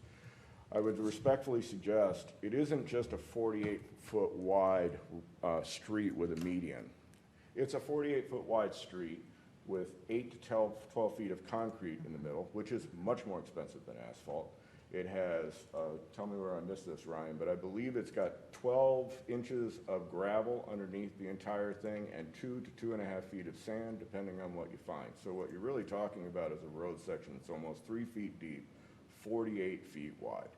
A typical collector street in your area or whatever, maybe I don't have the word right, but a regular street that would handle that volume of traffic would typically be how wide in this city if it wasn't the Parkway? 36, 30 something? A major collector roads are designed to be larger. So Ryan might know the standard there, but.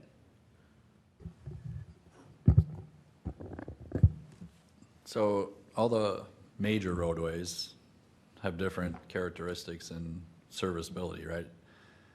Headwaters Parkway is what we've continued to do, what the vision and the PUD has kind of outlined, the extension of it, and now we're jumping over several acres and coming out to the west and developing. Gonna put some houses. That's just could potentially fill in the stuff south of there much faster. But eventually, once we make this connection out to Elmcrest, Hornsby, and that loop is completed, our traffic's gonna significantly increase.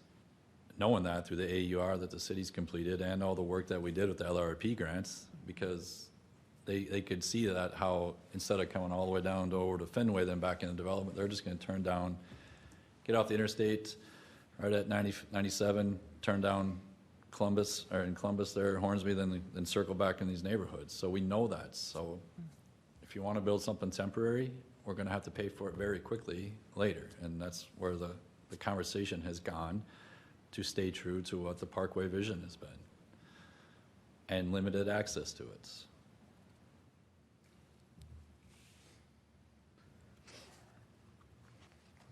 I guess where I was trying to go with that was the 48-foot wide with the section and all the other stuff under it is a pretty expensive road to build by anybody's standards. And So yeah, we would love to see it shrunk. We would also, but if we can't get there, what we would like to do is, we still have to put the entire road base in. You can't just put in, even if so everybody said, okay, we can do 32 foot, for example, and I don't know that that's the right one. I don't know traffic engineering nearly as well as Ryan does, and he's forgotten more than I know. That being said, let's say it's a 32-foot wide road to get traffic going both ways, and we got a temporary asphalt curb. We still have to put the gravel and the sand, compact and build the road base as if we're eventually going to build the whole parkway, because you can't just section that stuff off, contaminate the sand, contaminate the gravel. So really what we're asking, if we can't figure out a way to shrink it, then if we just temporarily build 2/3 of it or whatever the agreed on width is, that gives us some time and it gives the city some time to kind of think about and talk about what not only comes in this section. Abby, can you put the overall plat up, please? Not only what comes in this section, but what comes future, and we actually control the land going south as well. Like the and plan. so it allows all of us more time to kind of work through some alignment stuff. We are pretty excited about the idea of getting off the ground finally. We have a builder that's pretty excited about the opportunity. And I'll close it by just simply saying, Paul may have a couple comments. The reason that it's 22 lots is because when it gets any bigger than that, it triggers the stormwater pond in the middle of the site. And so Rice Creek Watershed, we can't go 23 or 24 lots. We get to 24 lots, we got to build all of the stormwater infrastructure to handle the majority of the site and clean the water in the majority of the site. So 22 lots was the cutoff. The next phase has to go up and connect to Fenway. I'm sorry, is that right? No, that's not right. I'm sorry, Enfield, I apologize. Otherwise, we can't get a permit to do anything else from Rice Creek Watershed. So that's how we got to 22 lots. And we're just trying to break up the cost. There are 3 large expenses in the site, Headwaters being one of them.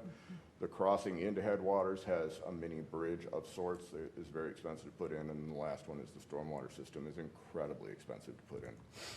So, just trying to work through a tough spot. Yeah. Got anything you want to add, Paul? Thank you very much, and I'll take any questions. And yeah, I think it's just safe to say that we agree to disagree with some aspects of what staff has said, and that's fine, right? Understood. And if you could, don't go far. If we have, in our discussion, we'll have some questions, I'm sure. Welcome. Hi, I'm Paul Bruggeman, and thank you for this opportunity to discuss this with us. As far as Headwaters Parkway, I don't think anybody in this room really knows where it's going. So I think a reasonable solution, like John said, we would put in the base for the entire width of the road, and we're just asking, and it's going nowhere, right? It doesn't go anywhere, it stops, and then that would give us time before we do our next phase, or as we do our next phase, to figure out, have the city, the staff work on where that road is gonna go, and a realistic alignment to see if it is actually gonna use, or have the traffic that everybody's anticipating. I personally don't think it's gonna go where it's drawn on the map to go, because I don't know who's gonna pay for it to run through a wetland. So I understand their concern, but it's not, it doesn't go anywhere today, and it just would help us get this first phase off the ground. And the builder that we have planned, they're already telling us to get going on the next phase so we can put the next 44 lots in, or 43 lots in next spring. So our intent is to continue to keep moving on this project. We just don't want to spend money that we don't need to in this first phase that's so expensive for us to get off the ground. If this was a normal development with normal upfront expenses, we get that. This was astronomical. Understood. Thank you. Let's maybe start with the discussion, if we could, maybe in reverse order, and since Headwaters is kind of the most recent talked about, if we could maybe start on some feedback on that. Do I understand that, so you would be amenable to building a portion, like half, one side of it? Is that what you're? We're agreeable to build the entire base of the whole road. What we'd like to pave is half of it now until we can figure out what its actual use and access is gonna be. And it would be one side of the one side, your development side. What is on, can we have a map of what is on the other, and do you control the other side of? Yes, yep. Okay. So I guess what we would propose is a 32-foot asphalt surface with or without curb. I don't know if we have to have that, to have that road usable. I mean, we're not going anywhere past our entrance. It doesn't, people are gonna drive off into the field if they go beyond our entrance. So, yes. And was that, Abby, was that acceptable from staff perspective, would be to build, to fully pave one side of that? I think one just concern from city staff is that we will only have one That the half other of the portion road will never- built. Now, that being said, I think with greater discussion, hearing, grading and prepping 100%, maybe there is a way with a development agreement and, easements and letters of credit that we can get to that assurance. I think at the very minimum, we need to have very safe two-way traffic on that one half. I don't know what that looks like. I'm talking right here, and I can just tell by looks that I might be getting that we might not be in agreement. Understood. But I think that there could be some merit there in exploring that further, as it is only going to serve those 22 Like lots. a reasonable approach. To that, though, whoever comes in, let's say I get hit by a bus walking out of here tonight, and there's Don't do another that, developer. Yes. The city has the control over approving their plat. So if let's just say we built half of the road, and Mr. Smith comes in to develop the other project, well, the city's gonna say, well, hey, you know what, you gotta build the other half. It's no different than what they're doing to us. So I don't wanna pay for this whole road, but I'm here, we have to. We're just trying to say, let's make sure first we need it, and if we do, we'll put it in, and we're putting the money in to put the base down for the whole road. So we're doing it under the assumption, in good faith, everybody knows where this is gonna go and that the traffic is there. Again, I'm just a home builder, land developer guy. I don't think it's gonna be used like they anticipate. I've done a lot of work up in this city, and 195th is a shorter cut through. I know it's not paved today, but it's gonna be, and 97 is a faster way to come around than going through all those neighborhoods. So. Council, feedback or, yeah. Ryan, you probably be the only one that recall this, and I may be wrong here, but was Headwaters going east when originally, was it just same thing, or was a split and the second part was done in a different phase? Basically what they're asking. I recall that be the case, but maybe not. I know you were asking, Ryan. I don't think any of the staff or consulting team that's here tonight was here when the original Headwaters was. I did have the plans, the design was going to be carried through to the west. Are you asking if? Going east when it first went in, we're talking Oh. 15, when Len Pratt built, I thought only part of that road was done and the second part was done at a later. You think you're I think- suggesting that there's been precedent that we allowed one way Right. to be done first? So they built it to Fitzgerald, but it was 4 lanes, not the 2 that we're talking about. But it was 4 lanes on one side? 2 lanes on each side, 4 lanes total with turn lanes, and a much wider median. So Fitzgerald to 61 was completed, and then the north leg of the Parkway was built, 2 lanes still, so you could have two-way traffic until you got to Forest Road, and they had to build a oversized section through there, but a lot of that broke out and had to be taken out, part of that grant we got, and did the south leg of that Parkway.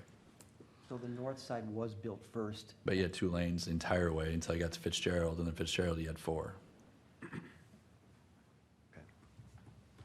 I guess I don't understand that, but one of the PUD booklets states that the road east of Fenway could be a 2-lane road. It's not needed to be built at the same level of the road east of Fenway. Excuse me, did I say that wrong? West of Fenway didn't need to be built to the same standard of the road east of Fenway. And west of Fenway, we are continuing with the 2-lane road with a median in the middle. But just for a comparison, the traffic on 97 right now, I know that it's all gonna be reconstructed, but that's 2 lanes. Most of that road is 2 lane, and there's no way there's gonna be that traffic on Headwaters Parkway.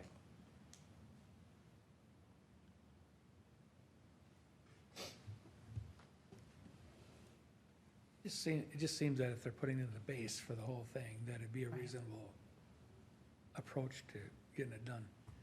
Because then it would also be ready to go for the next phase. Correct. So, I would agree.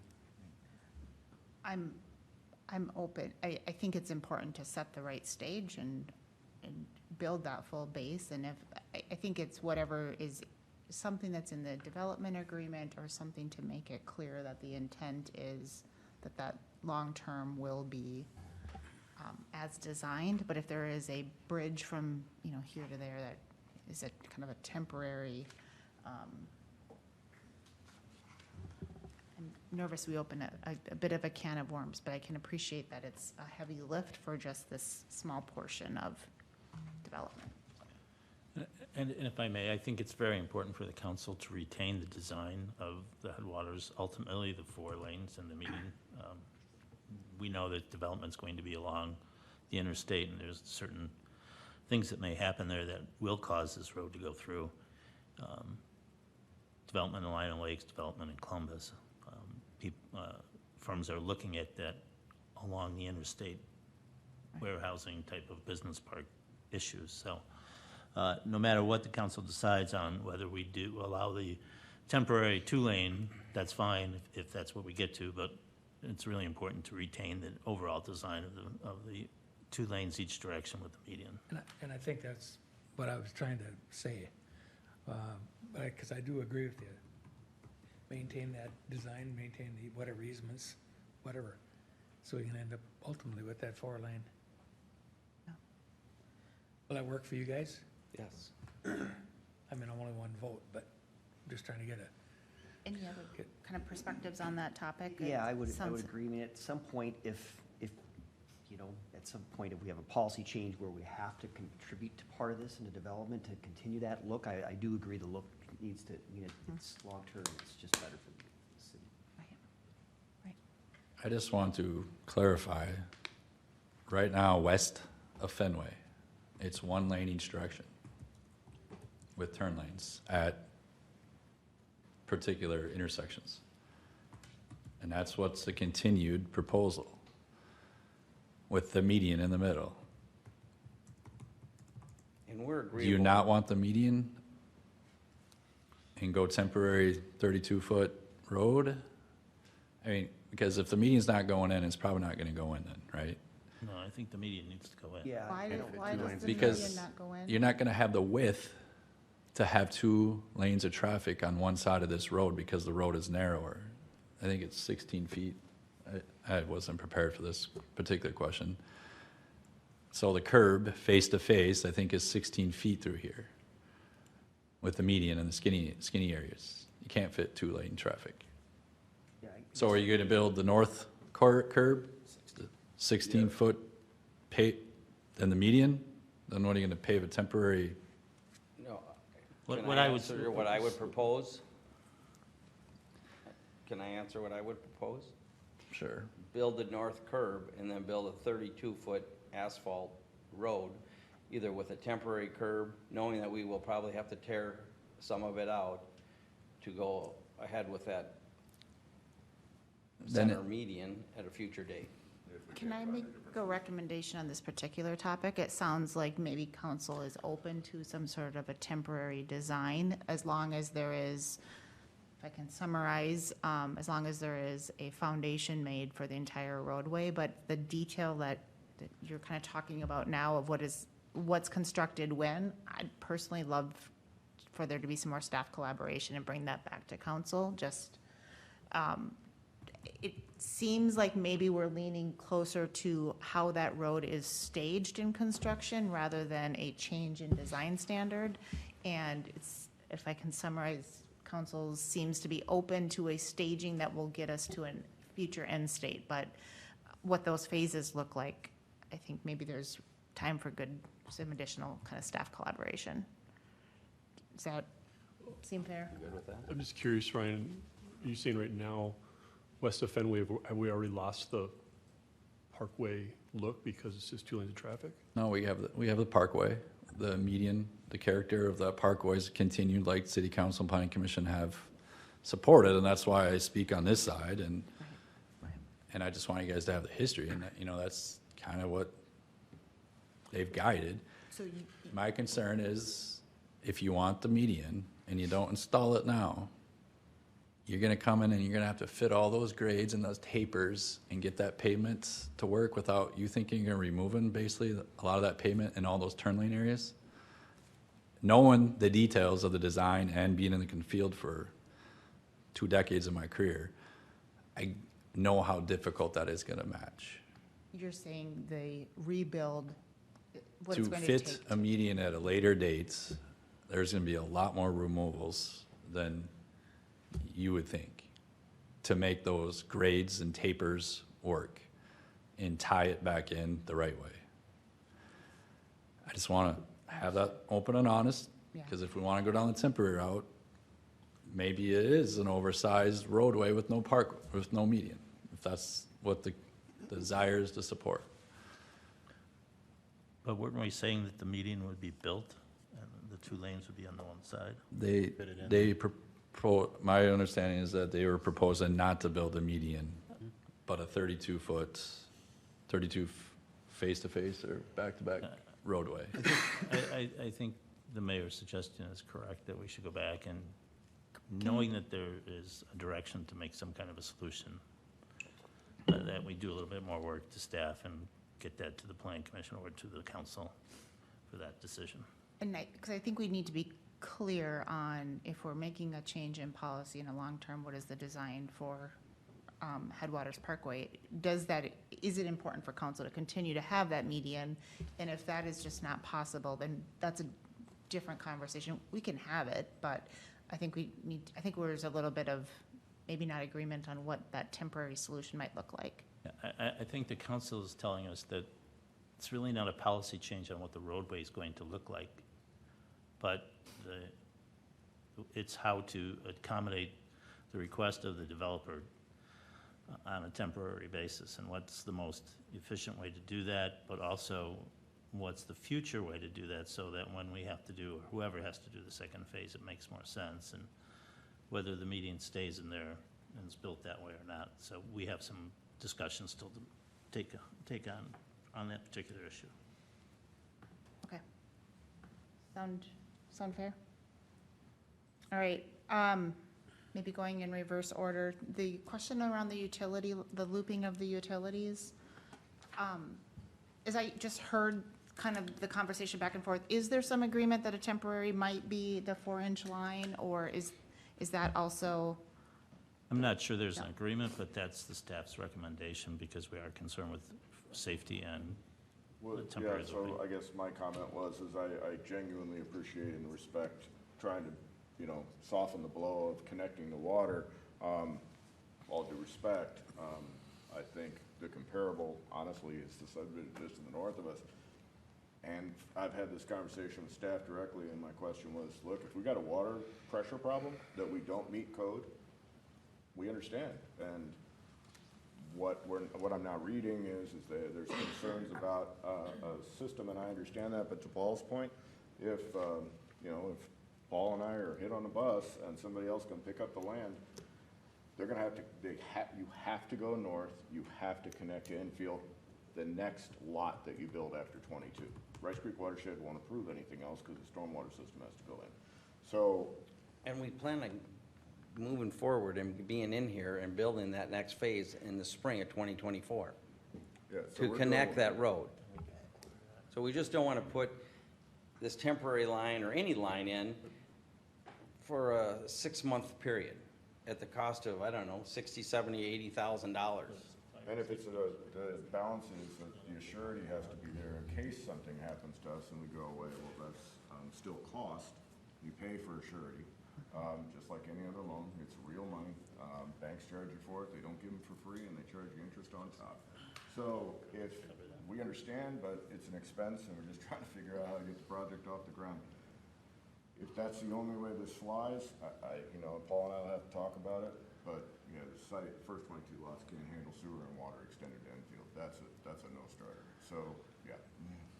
I think more detail on that, the conversation I heard and the intent of this was to take the shortest route possible with this 4-inch to connect the two, right? And that could be drilled, open cut, and an easement would be acquired over that, so that way you would have access to it, right? And that gets abandoned in the future versus having to install the 8-inch up a planned roadway after you install the sewer, because the sewer would be deeper. This is just gonna be shot to infield. Fire chief had concerns because if we do have a fire break in that area, we have no fire coverage. I didn't think that was, wait a minute, that's new news. This is just conversation that staff had that how the suggestion of the 4-inch came up. Okay, but you're telling me something that I thought there wasn't a fire issue, there was enough pressure. You're No, saying I'm there not isn't? saying I'm not talking pressure right now. Simply, if we have a water main break, we don't have water out this way. The fire coverage then, we wouldn't be able to hook up to a hydrant. Because we have to chase it all the way back to headwaters where it's looped to the east. So that was one of the points. You know, obviously the water quality, when you get to the dead ends, it's better to have the water moving constantly. And if there's shallow stuff, you know, it helps on the freezability and water quality.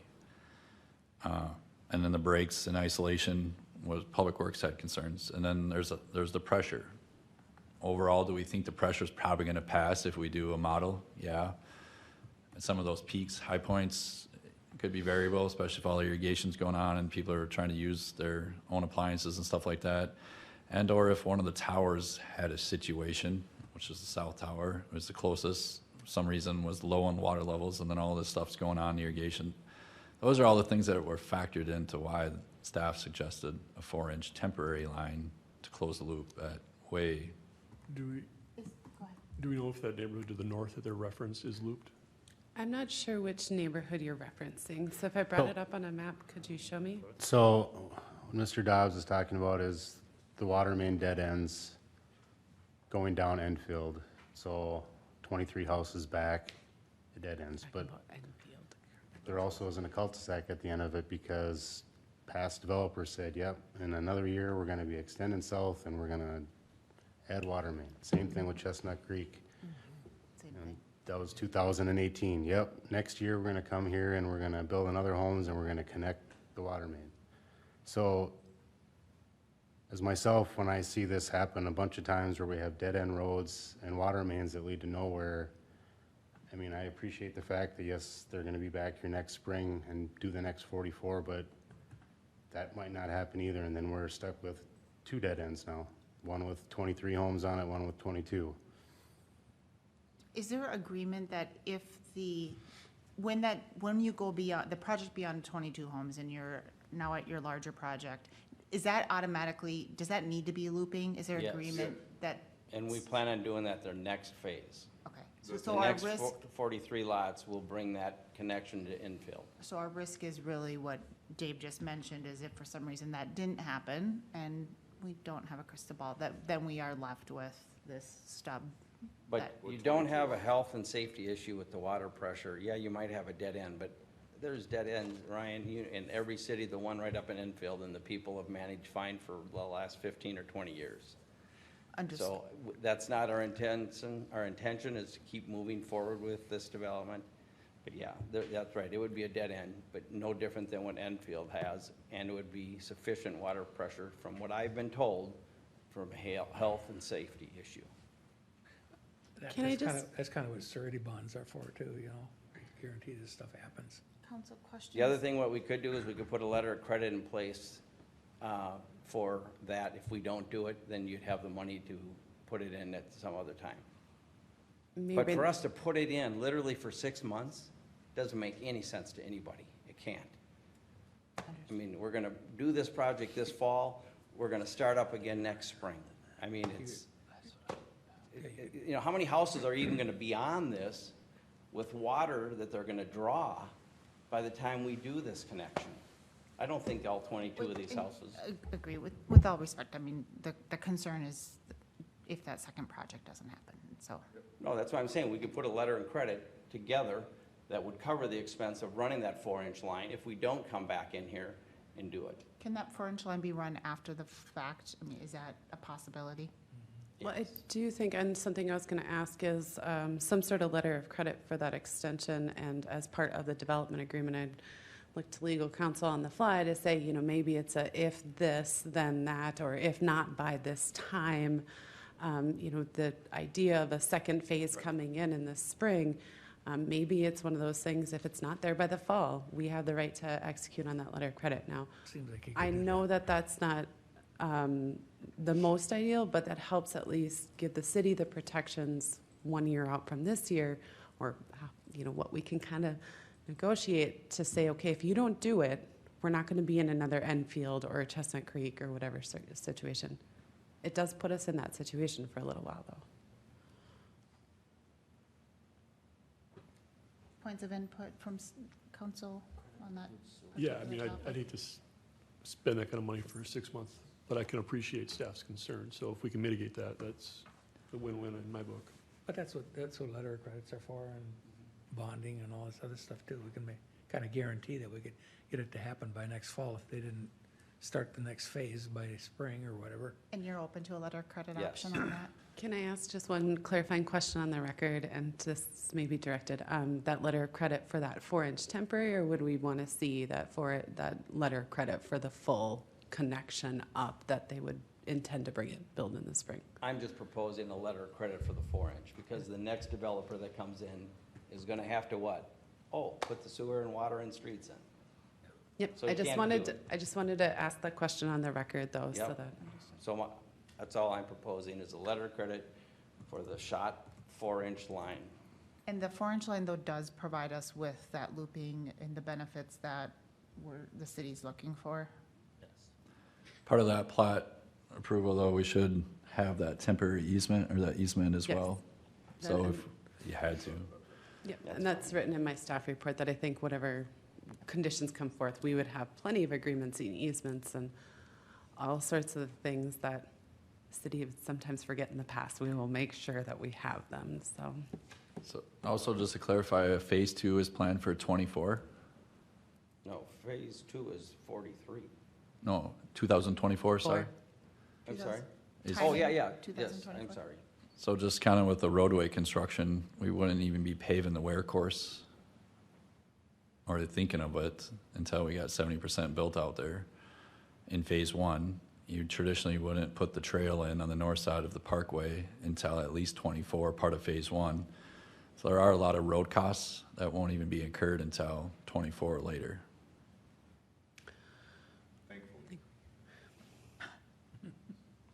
But then you're bringing on 43 lots in phase 2, so then you would have 60 to 70? 65. Which was the original first phase. That we did last year. I think one of the things, just maybe going back to that Headwaters Parkway, we talked about this temporary 2-lane. The idea would be that we'd end up with the full Headwaters Parkway development by the time all of Hidden Creek's 135 units are developed. 125, thank you. I think you agree with that, correct? I That- do. Plat, yeah. Yeah, That- we do. that at the time of I still full- would like to have that as a discussion, because I seriously don't know where this road is going, and I don't think anybody in this room knows where that road is going. Okay, and I only put that on the record that maybe we can write into our Yeah, development after our agreement a phase. phased approach for the roadway construction. So at phase 1, this needs to occur, phase 2 and subsequent. Ultimately, yes, we agree that we have to build Headwaters Parkway as it's designed right now. Yes, thank you, Paul, for the just clarification. Yep. Excellent. Should we talk about interior street width? Please. So, did we, and I probably shouldn't ask a question I don't know the answer to, but I really am drawing a blank on this, and because we're in workshop, I'm gonna ask a question I don't know the answer to. Didn't we address interior street width when we did the MXR1? No, we did not. We just, we started to Did we talk talk about it? We talked a little bit about the other types of development standards that we could review. We internally, staff started to review them some. We haven't brought anything back for formal consideration. I think we maybe had some high-level discussions of, hey, we can look at these things. Should we?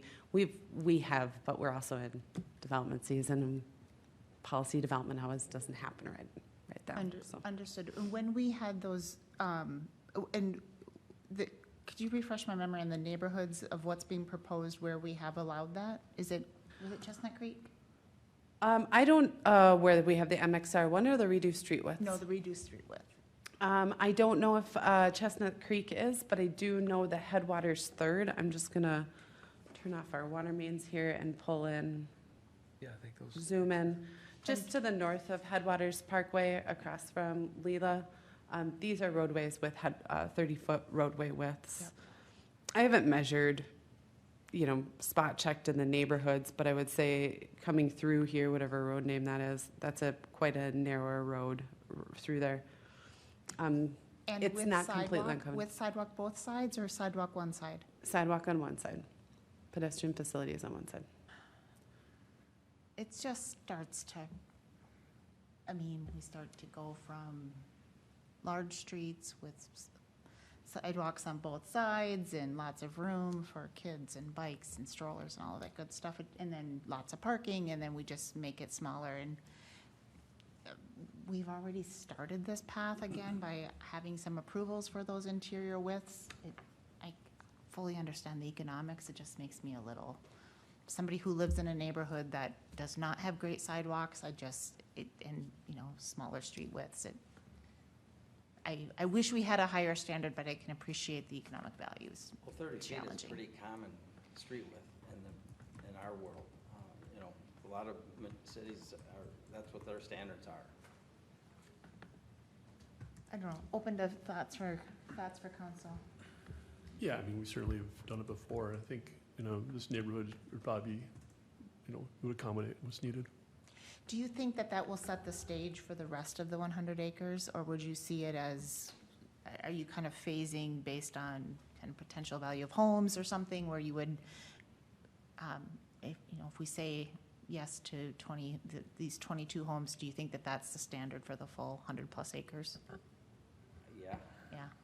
It's really kind of a standard. You guys, your streets are larger than we're finding in most municipalities, in my experience. Ryan deals probably with more cities than I do, but a 30-foot street is pretty standard out there. There's some cities that are doing 28. I think you're right, that's too narrow, but 30 is pretty common. And you've done it in the right next to where we're in the same PUD area, right? And there isn't a concern from a public safety, snow removal, that wasn't the concern, it's more kind of aesthetic and kind of recreation. Is that right, Dave? Yeah, it's just, we have no parking ordinances, so usually at nighttime, the plowing isn't an issue, it's just Right. vehicles, people parking there, and then it becomes one-lane roads. That's the concern that the people that live there have to deal with. And most of these new homes have 3-car garages, so they have larger driveways for more cars to park in.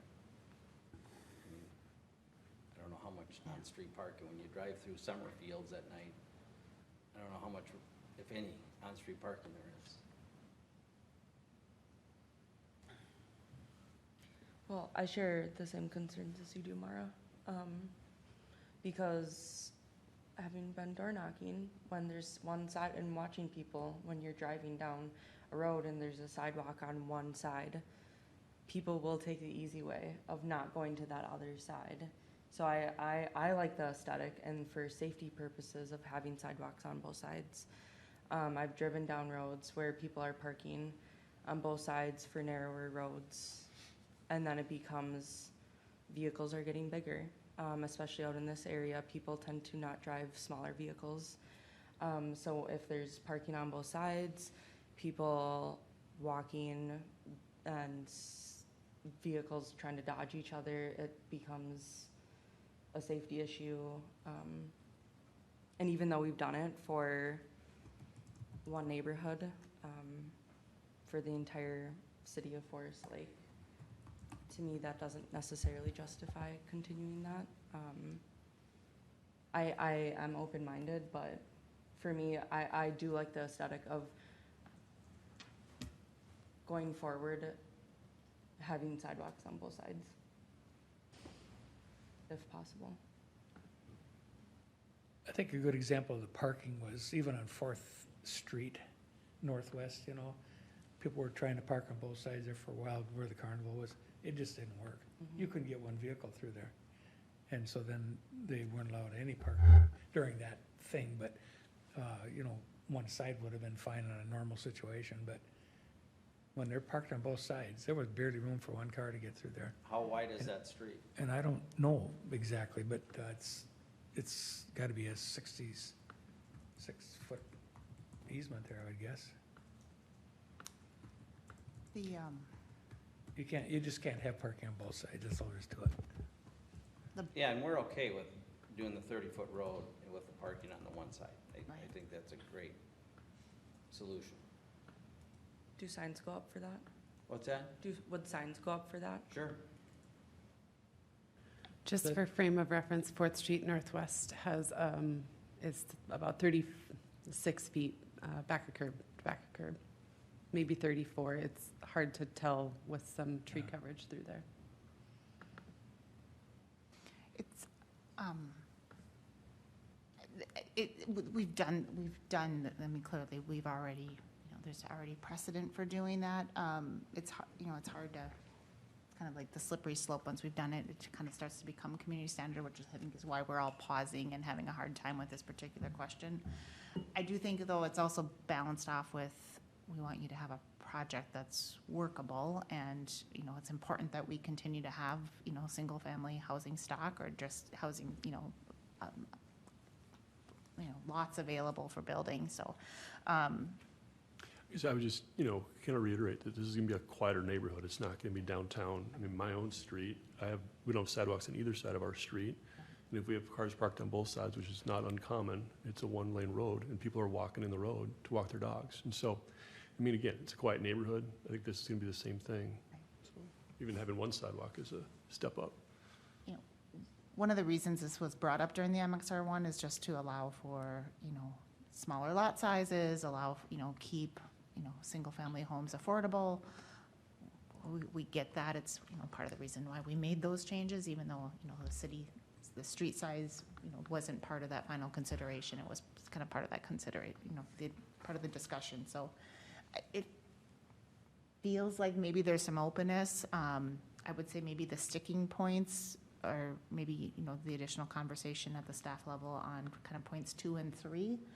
And, it seems like if we kind of come to resolution to 2 and 3, this question of interior road width, it feels like there's maybe some willingness to make it work. How's that for vague? May I just at least note one thing for the record? When we look at the original PUD, there's one residential neighborhood to the north, one single-family residential neighborhood to the north of Headwaters. This is the last residential property that will be to the north of Headwaters in this location. When we look at our, our wetland map, we'll have our roadway coming through here. We'll have just a little bit more development, potentially this, but other than that, a lot of that other development along Headwaters is to the south. When we're looking at that roadway design, all of the neighborhoods that were contemplated to the south of Headwaters Parkway do have wider roadways, sidewalks on both sides, more availability of parking. So I do think that if the council is favorable as we move forward with the development team, that we would really make solid findings of why we are making a concession with this PUD as opposed to other ones we have in the past or future ones that sets this one apart from other parcels that are a part of the Headwaters PUD. Understood.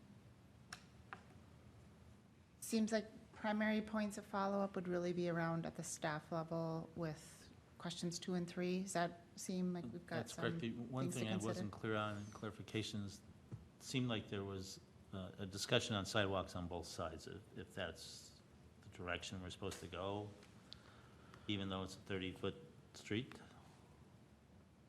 What is standard? Well, unfortunately, the city hasn't had a standard. When we look at this neighborhood, we would not be able to get in a 30-foot street and the right-of-way with parking and sidewalk on both sides.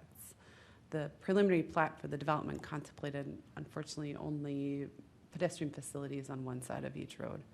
I do agree with council members who have expressed it's nice to have those pedestrian facilities on both sides. I love Old Forest Lake, right, where you just kind of walk in the street. If there is no sidewalk, it's really common. It's not as common in these newer neighborhoods, and I think we need to look at that standard going forward. But we have approved the preliminary plat with only on one side. If we want to see it on both sides, it's going to necessitate some roadway changes. I'm hesitant to require more roadway changes to accommodate.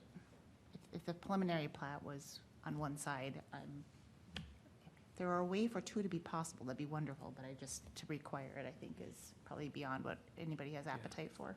How about if we do this north of Headwaters Parkway at the 30-foot with the one sidewalk, and you guys can assess it and tell us what we should do on the south side?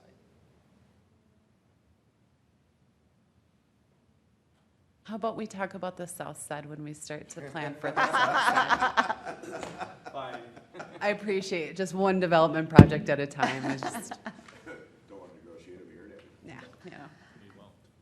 Do we have some fair direction on some next steps, or at least the next conversation at staff level? I think so. Sound Thank you. okay? Thank you very much. Thank you for being here this evening. Yeah, thank you guys. Appreciate it. Y'all have a good night.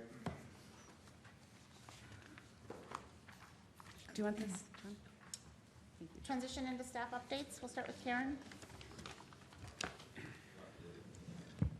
Thank you, Mayor and council members. I just wanted to remind council, you should have received an email from me earlier today about the Board of Appeals and Equalization meeting training. So the meeting is in April, usually, and the training begins now. So you'll have now until, I believe, it is the beginning of February to take that training. I think we have 2 council members who are trained for that. The county would like to see at least 2 members trained. By statute, we have to have at least 1. County prefers to have 2. So take that into consideration, and it's pretty easy. You just go online and you work through the modules that are online. The other thing I wanted to remind council is that the July 24th meeting is rescheduled to July 25th, Tuesday night, 7 p.m., July 25th. That's all I have. Thank you, Karen. Could you just do a quick check for those of us that are trained?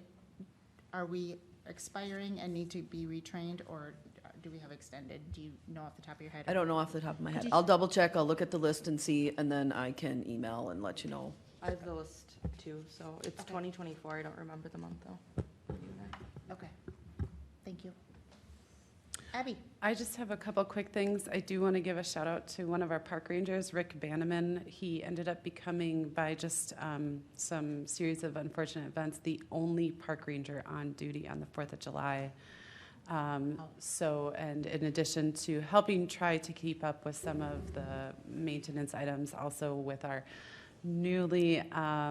our new concession stand, there was a lot of competing interests and things for him. And so he was there all day and really held out as best as he could all day. But I just really wanted to say he stepped up and continues to, as we're short-staffed with park rangers. Much appreciated. I wanted to also just note for the record, I did let the council know that we have reviewed 60% construction plans for Belts Park. We have been looking at those plans to help avoid any impacts or closures to the park for 2023. Initially, the plan set had talked about removing electrical and our warming house, but we're really hoping that we can keep those open through the 23-24 winter. But that first thing in the spring, we would take out that building and the electrical. I am going to note, though, that Public Works will be out. We don't have specific dates yet, and we will be trying to do our best with communication at removing some of the fencing, some bleachers in areas that will be disturbed in the spring. That work will be occurring probably within the next month while we have that seasonal help here to help us kind of just help remove some of those items from the park. As I noted, we'll try to do public outreach as best as we can.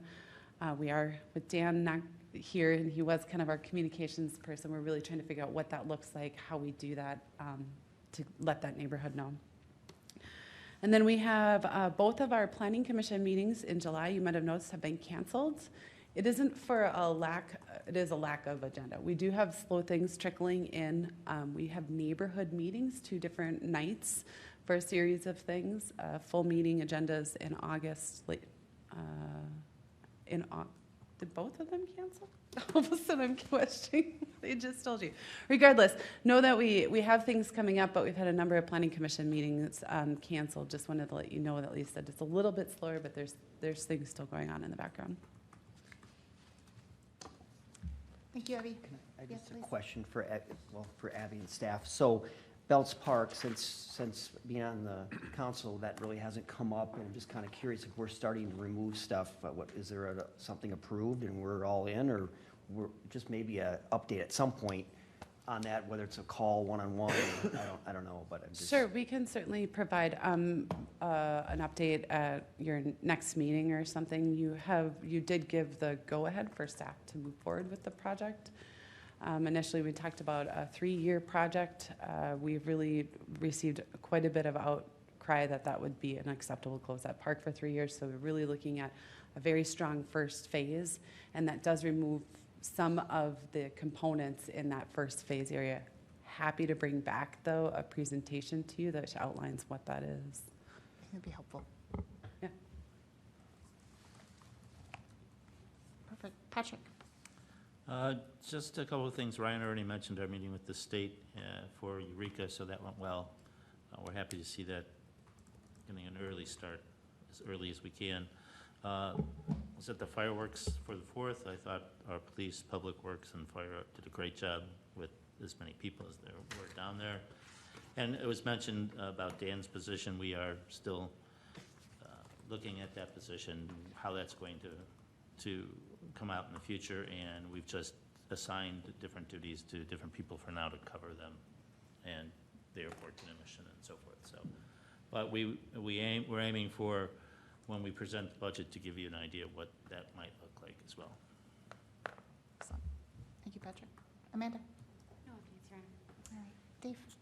Just to echo off Abby, Public Works will start removing the fence tomorrow, actually, at Belts. So it will get repurposed. We're working with Forest Lake Schools. We'll work on finding a baseball or softball field to put up the posts and the fence to make, a new baseball field somewhere else, or to actually enclose one in. So they'll all get repurposed. But since it's not raining and we got a bunch of kids, we're gonna start pulling that out and make use of their time. So that will start tomorrow, and it's the fence along 11th, the fence along South Shore, and then that baseball field right at the corner of 11th and South Shore. So the backstop and bleachers and benches will get removed. So all of that fencing's coming out? Yep. There's taller fencing and then like waist high, right? Yep, the 4-foot fence on the border. Well, the one between the property of that residence on the west side will stay. And then all the tennis courts and basketball courts, that's not part of this phase of construction. So it'll just be that 4-foot perimeter fence and that baseball field. And the one, so there's 2 baseball fields there. One will remain open and consistent through all the construction process. I guess, if stuff starts coming down fencing, social media is just gonna blow up with questions and all that. So the sooner we can get some communication on that, it's gonna serve us all better, I guess. Agree. And the other update, the state drought map on Thursday, we are in severe drought now. So if you don't remember, about 2 years ago, once we hit extreme, we have to put on a watering ban for our permit with the DNR. So we will be monitoring that. It was about this time 2 years ago. I think it was the 25th or 26th of July when we had to put it on in 21. So if that happens, we will have to bring a resolution to the city council and put on another ban. So we'll keep monitoring every Thursday they come out. So we'll just pray for rain and we don't have to do that. So that's all I have. Thank you, Dave. Ryan? Mayor, City Council, no additional updates unless you have any questions. All right. Thank you, Ryan. Kevin? No updates from finance. All right, very good.